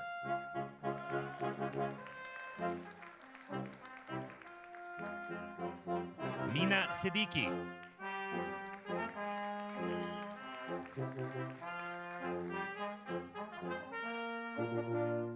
General Arts and Science Diploma, Cameron 80.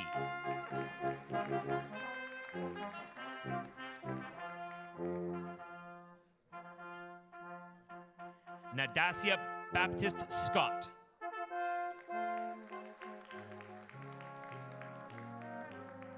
Emily Bell, honors.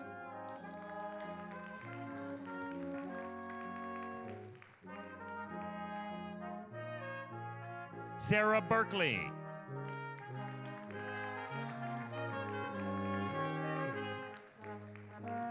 Jalil Ibo.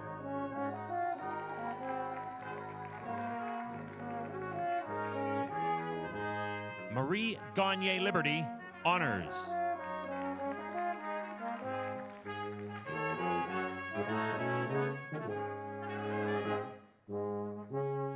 Isabella Kay.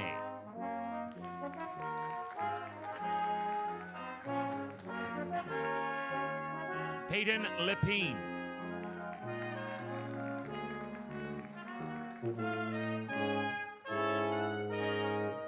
Joshua Merritt.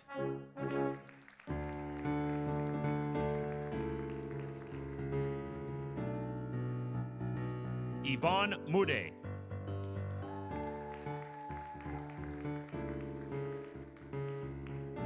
Tanya Noel, honors, and also graduating from Indigenous Ways of Knowing, and also with honors.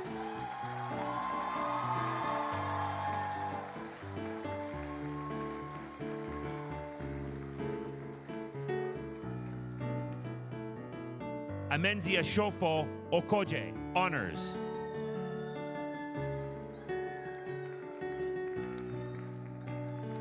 John Parkin, honors.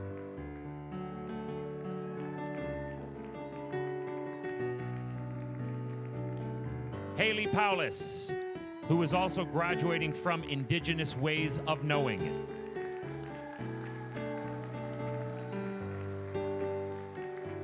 Michelle Rivers, honors, who is also graduating from Indigenous Ways of Knowing with honors.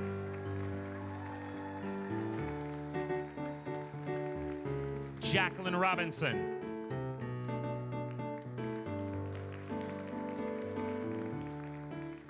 Emma Salvo.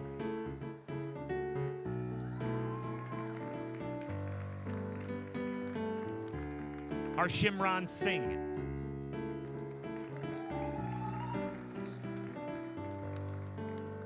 Justin Williams.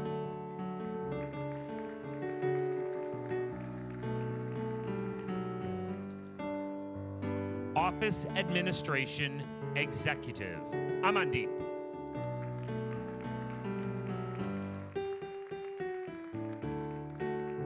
Anmol Ratan Singh Bedi.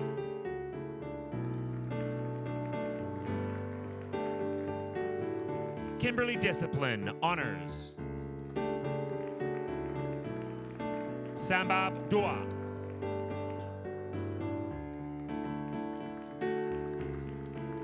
Daljinder Singh Gill, honors.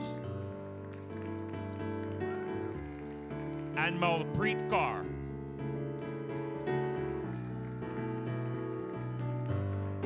Jaspreet Kaur.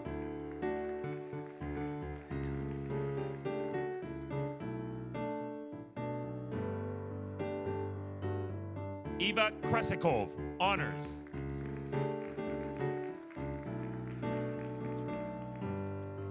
Teresa Lanting.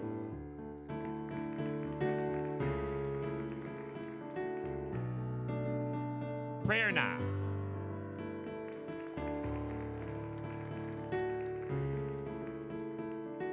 Kunwarbir Singh Rajput, honors.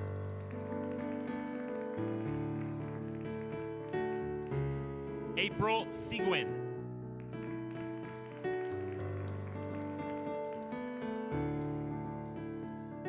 Anmol Singh, honors.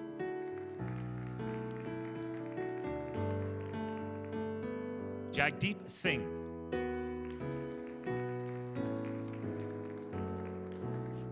Manraj Singh, honors.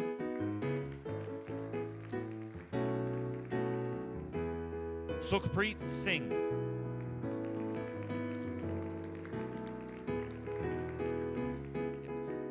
Abhishek Thakur.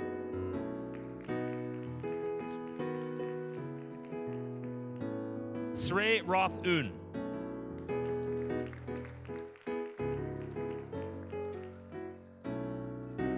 Jiajung Shang, honors.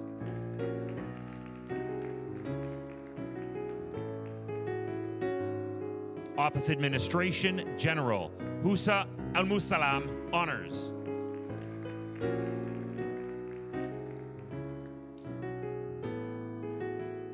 Haley Dow.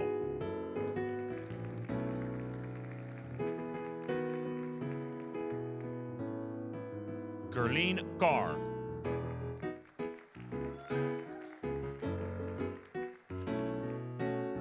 Gurshanjot Singh.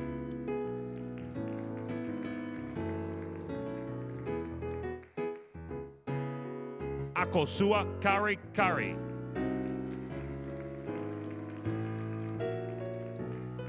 Jagdeep Kaur. April Rose Junsei, honors.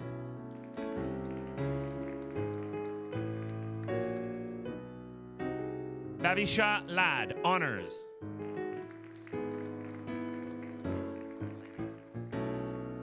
Taylor Lanigan, honors.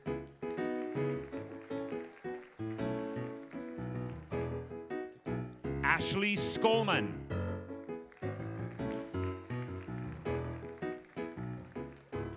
Bhagwant Singh.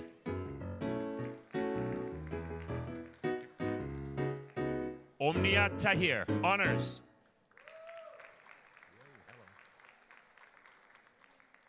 Office Administration Health Services, Nadia Ali.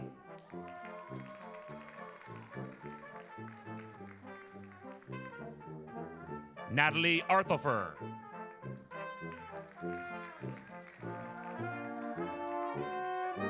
Rosmina Bain.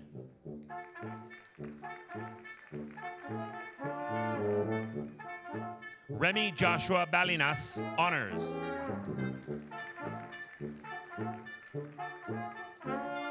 Sanju Basnet.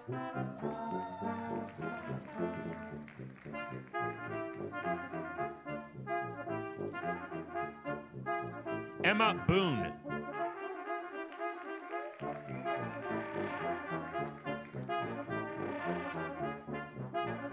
Asmabanu Chota.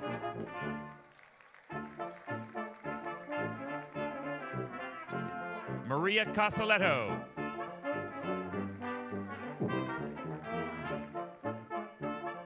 Kaylee Davidson.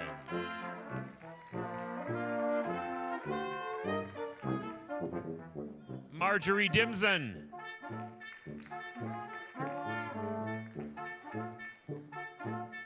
Mackenzie Dow.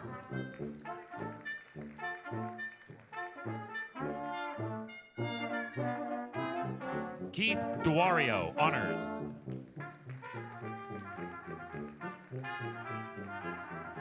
Mackenzie Dueck.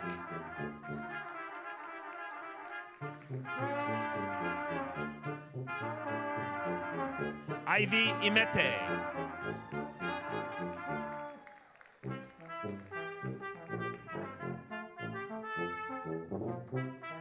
Nicole Farr.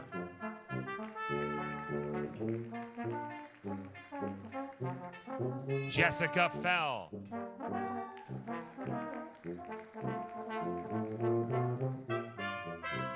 Monica Fisher.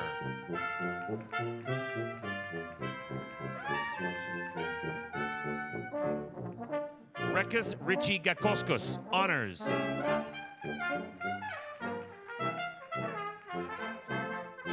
Jasmine Gotra.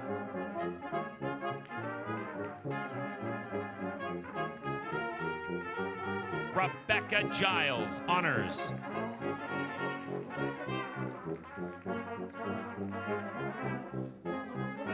Michelle Grajeda, honors.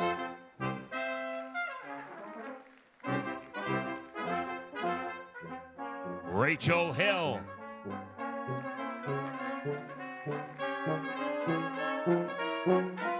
Taylor Hills.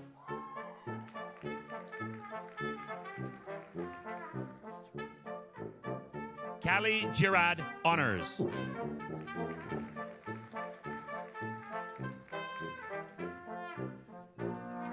Pascal Castelline.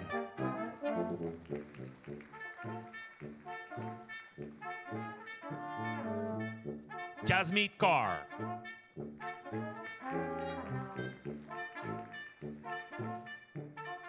Prabjot Kaur.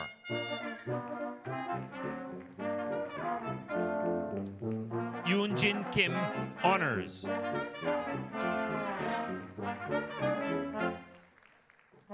Jake Kitchen.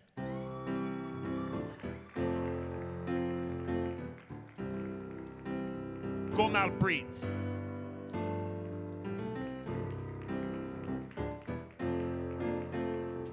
Amanda LeBurge.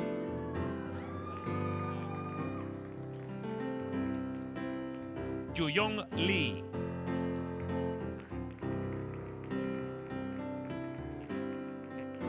Ayman Maghoob Mimi.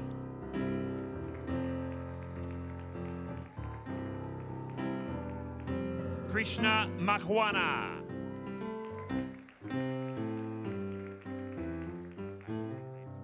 Robin McColman.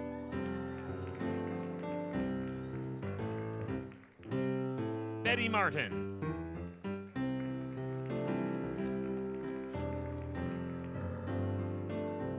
Aisha Memon.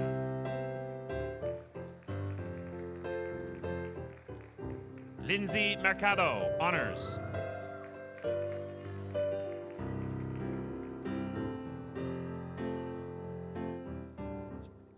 Anne Mezjek.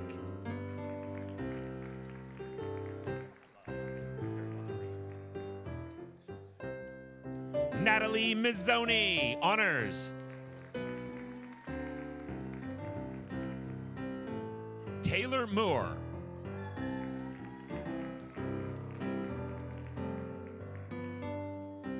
Mai Tin Ewan.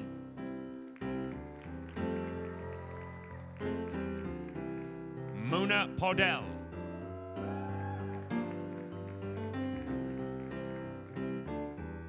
Michaela Posthumus.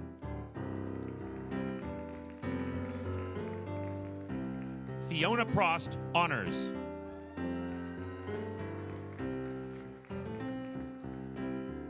Rasha Shama.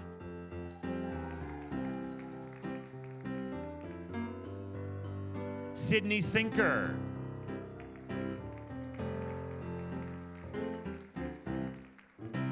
Tina Swayze, honors.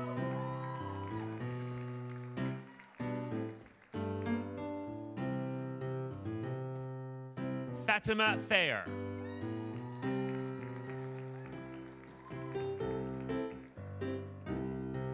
Rand Thayer.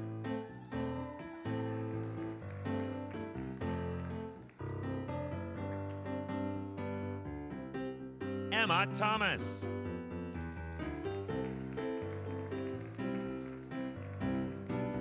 Sukhmeg Singh Tour, honors.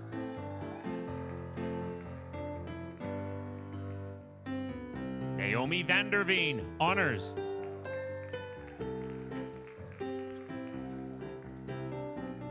Victoria Van Dyke, honors.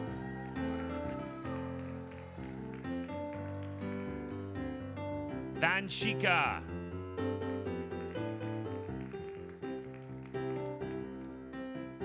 Kendra Wood.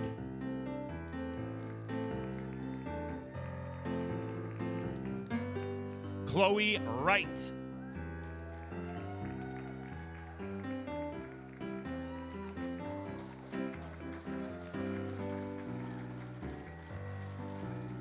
Carolyn Yager, honors.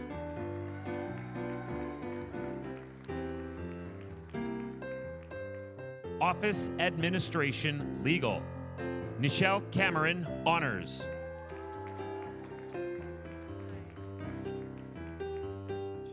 Shannon Gerling, honors. Amanda Lawson, honors. Alyssa Monroe.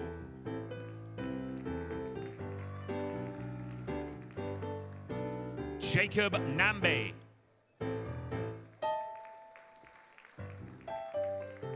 Noman Shaw.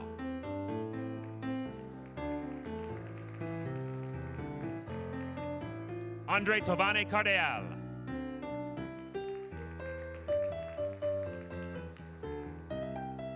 Tourism, Asha.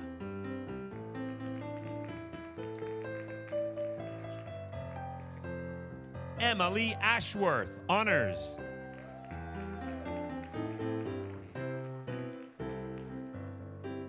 Olivia Bonitadibus, honors. Alexis Caldwell, honors.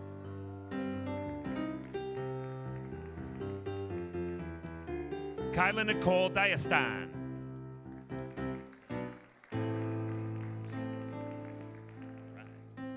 Nusaya Alahi.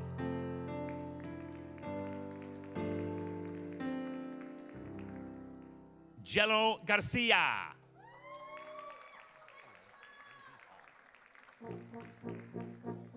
Mackenzie Hall, honors.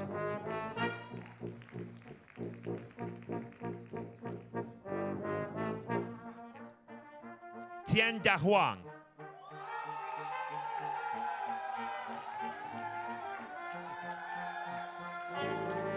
Kamalpreet Kaur.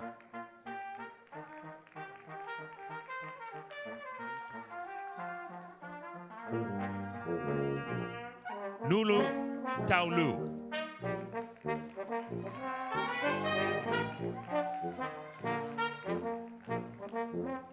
Mansumit Mali.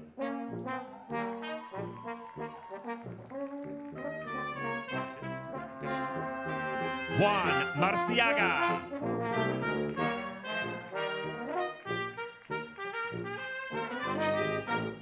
Irvin Mera.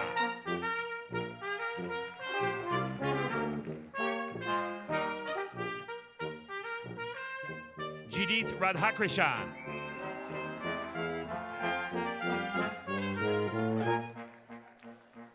Gloria Rodriguez Santibanez, honors.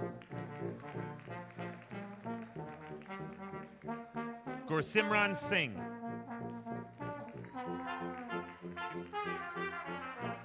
Manpreet Ople Singh.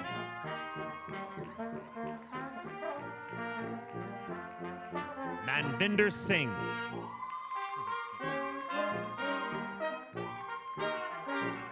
Sukhpreet Singh.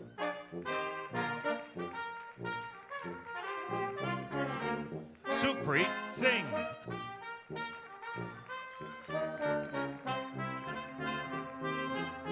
Sunaina.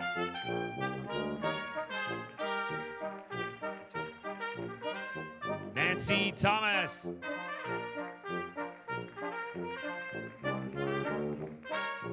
Asia Woodward.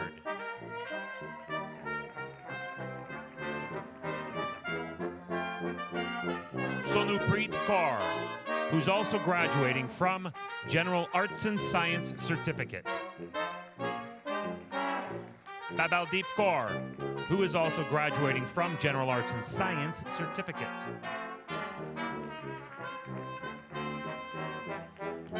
Advertising and Marketing Communications Management.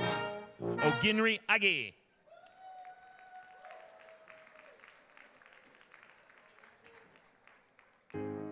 Kaylee Baldwin, honors.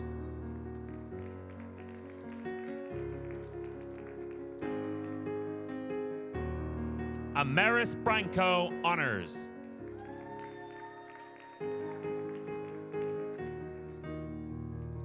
Dawson Corson.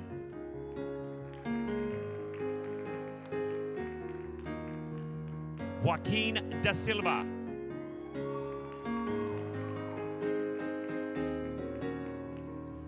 Ryan Dull Robertson.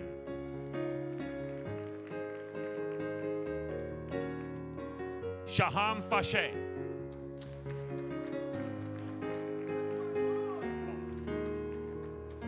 Victoria Fuller, honors.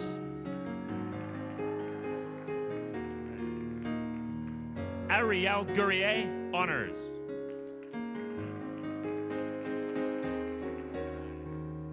Shelby Guittard.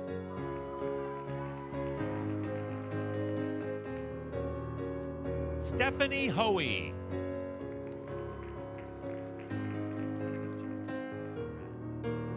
Abigail Jameson, honors. Nicholas Kidd, honors.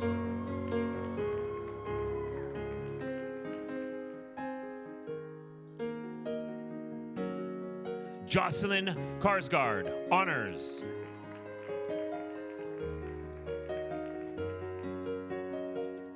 Robert Kovacic, honors.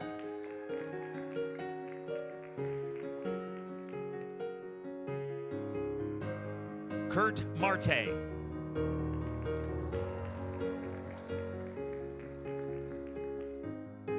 Holly Naines.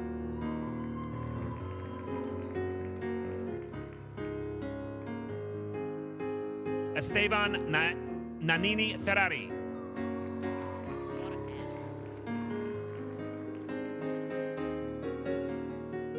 Logan Novak, honors.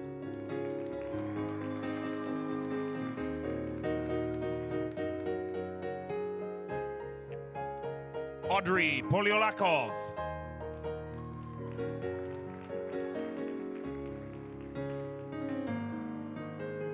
Caitlin Reitzma, honors. Anissa Rohani, honors.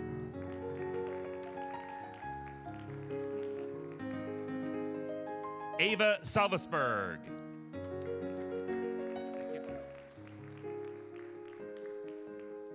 Jesslyn Saji Chaco. Okay. Stephanie Ray Silvestri. Fiona Stevenson.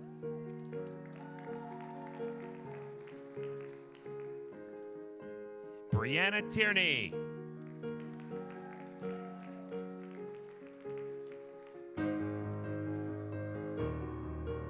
Caitlin Vandertoon. Samuel Wiggins.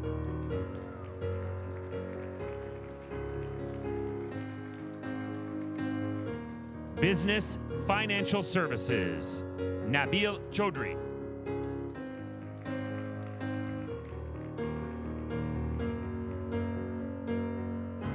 Andrew Chufreda.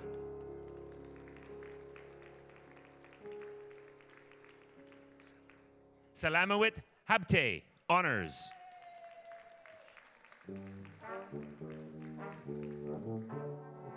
Amal Hajal Bashir.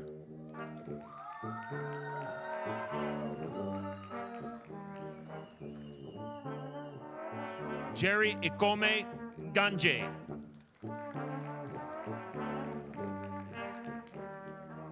Albert Joseph.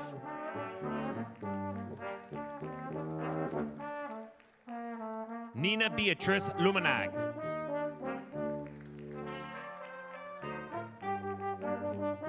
Vincent Mizuraka.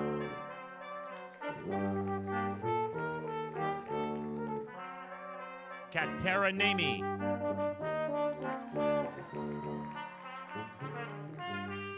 Kyrene Pineda.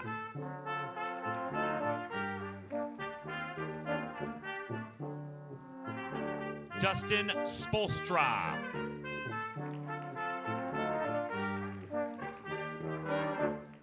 Francisco Valencia Jimenez.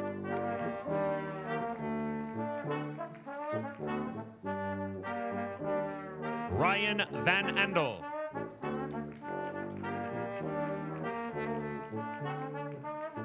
Yashika, honors.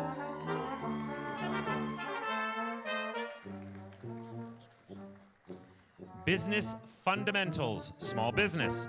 Madison Rose Caruso, honors.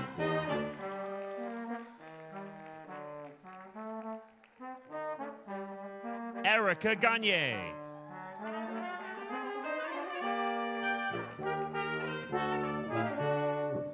Jerry Lee Jones, honors.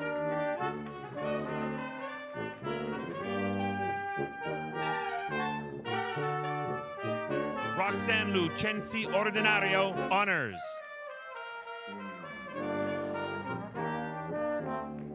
Melanie Ortiz, honors.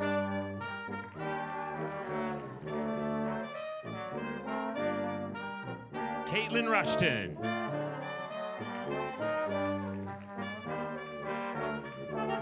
Monica Andrea Torres Diaz.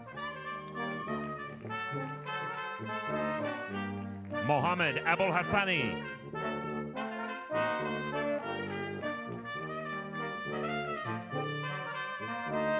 Karim Baratov, honors.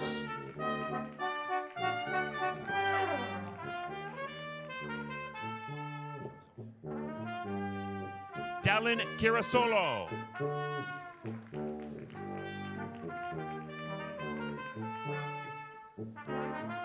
Bethany Ello, honors.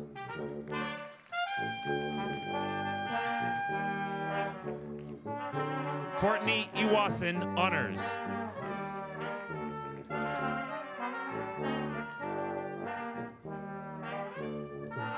Trevor Fleming.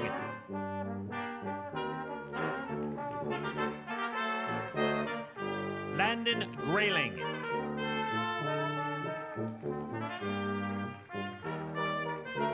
Sydney Hutchinson.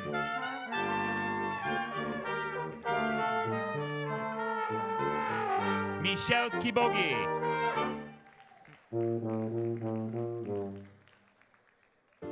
Adam Longboat.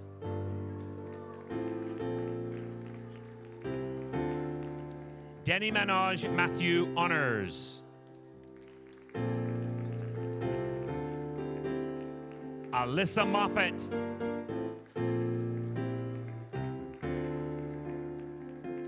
Wad Mohammed El Hassan.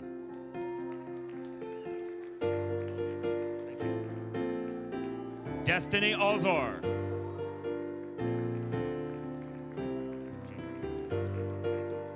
Jameson Shaw.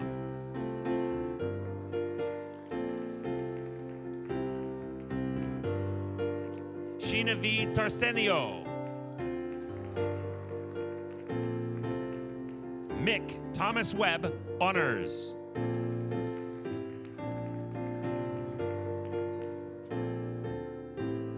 Paula Trujillo.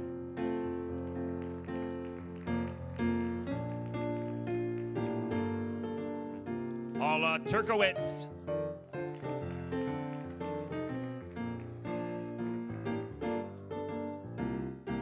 Odinaka Uzor. Maria Varillas Saravia.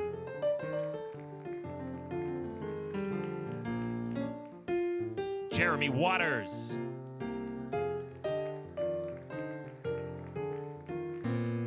Michelle Wheaton.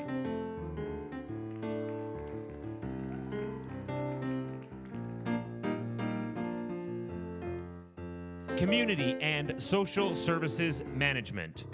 Julia Valika, honors.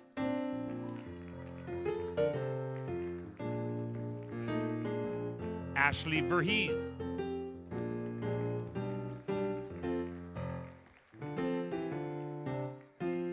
Educational Support, Anmol Kaur Sidhu, honors.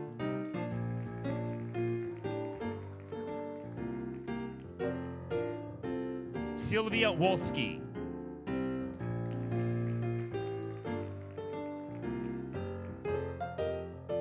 Library and Information Technician, Itishad Chaudhry.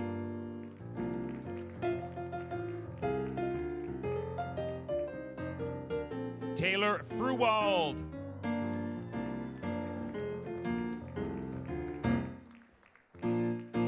Alexander Holland, honors.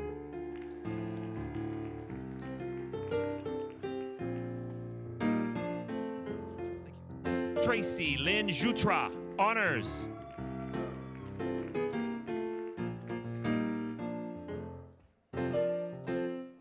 Tina Mgonja, honors.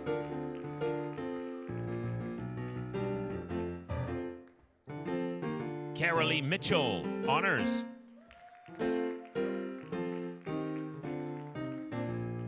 Renata de la Cruz Correa Pinto, honors.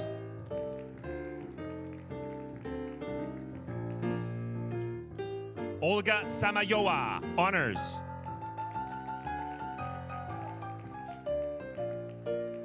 Whitney Sapiano, honors.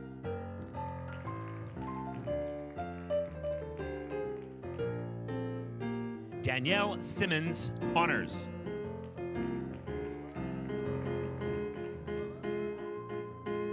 The last graduate this morning is Joanna Marcela Torres Garcia.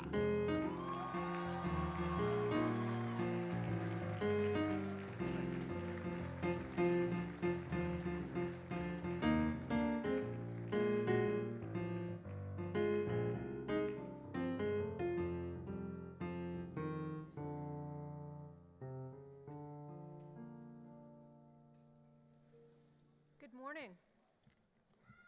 As a member of the Board of Governors of Mohawk College of Applied Arts and Technology, and on behalf of the entire board, I have the honor of admitting today's graduates to Mohawk College's alumni community. We are proud of what you have accomplished, and we look forward to seeing what you'll contribute as highly skilled and future-ready Mohawk graduates. And now you will be welcomed into the alumni community of graduates of Ontario Colleges of Applied Arts and Technology, an honor bestowed only upon those who have met high standards of conduct and learning. Graduates, at this time, we ask that you please stand if you are able to do so.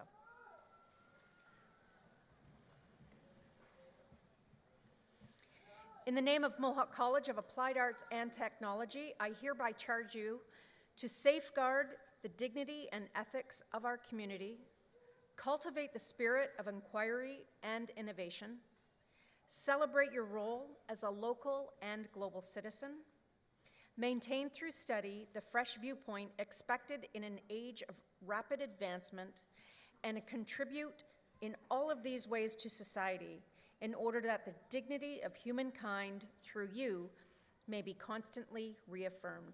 Scientia opus omnium. Knowledge is the work of all. Congratulations, graduates.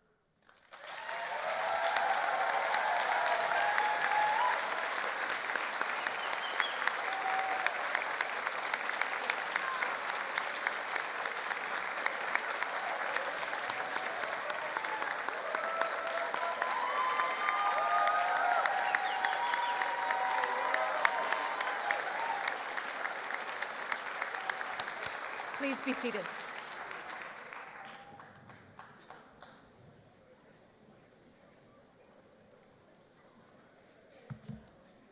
Well, good morning again.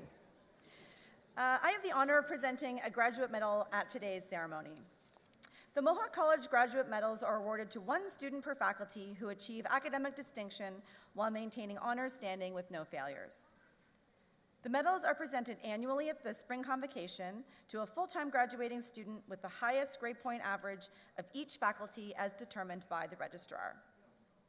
The criteria for this award stipulates that it is issued on academic marks only. So I am pleased to present a 2022-2023 graduate medal to a graduate of the tourism program, Emily Ashworth.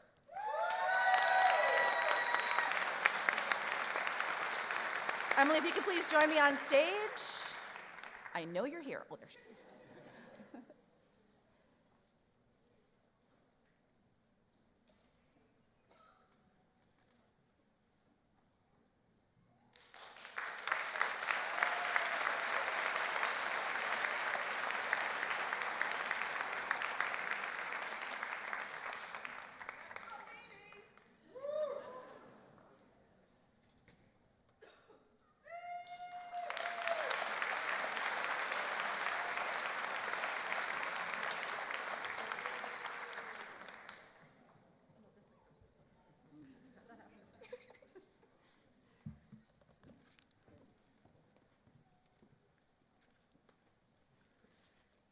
Congratulations again, Emily.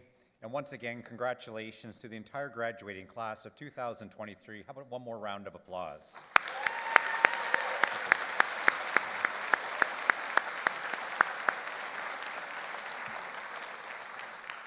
I also want to take this opportunity to thank the musicians for providing today's music, the Steel City Brass Collective, who are all Mohawk College alumni, and Mohawk College faculty member Dusty McKeil.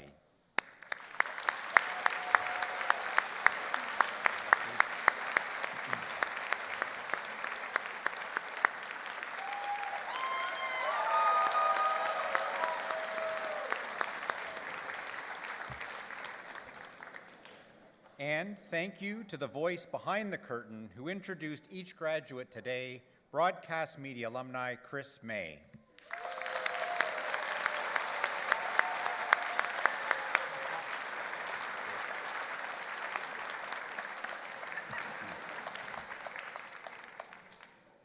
Graduate self-serve photo booths are available for you, your family, and friends to use following the ceremony, located in the C-Wing hallway just behind the theater.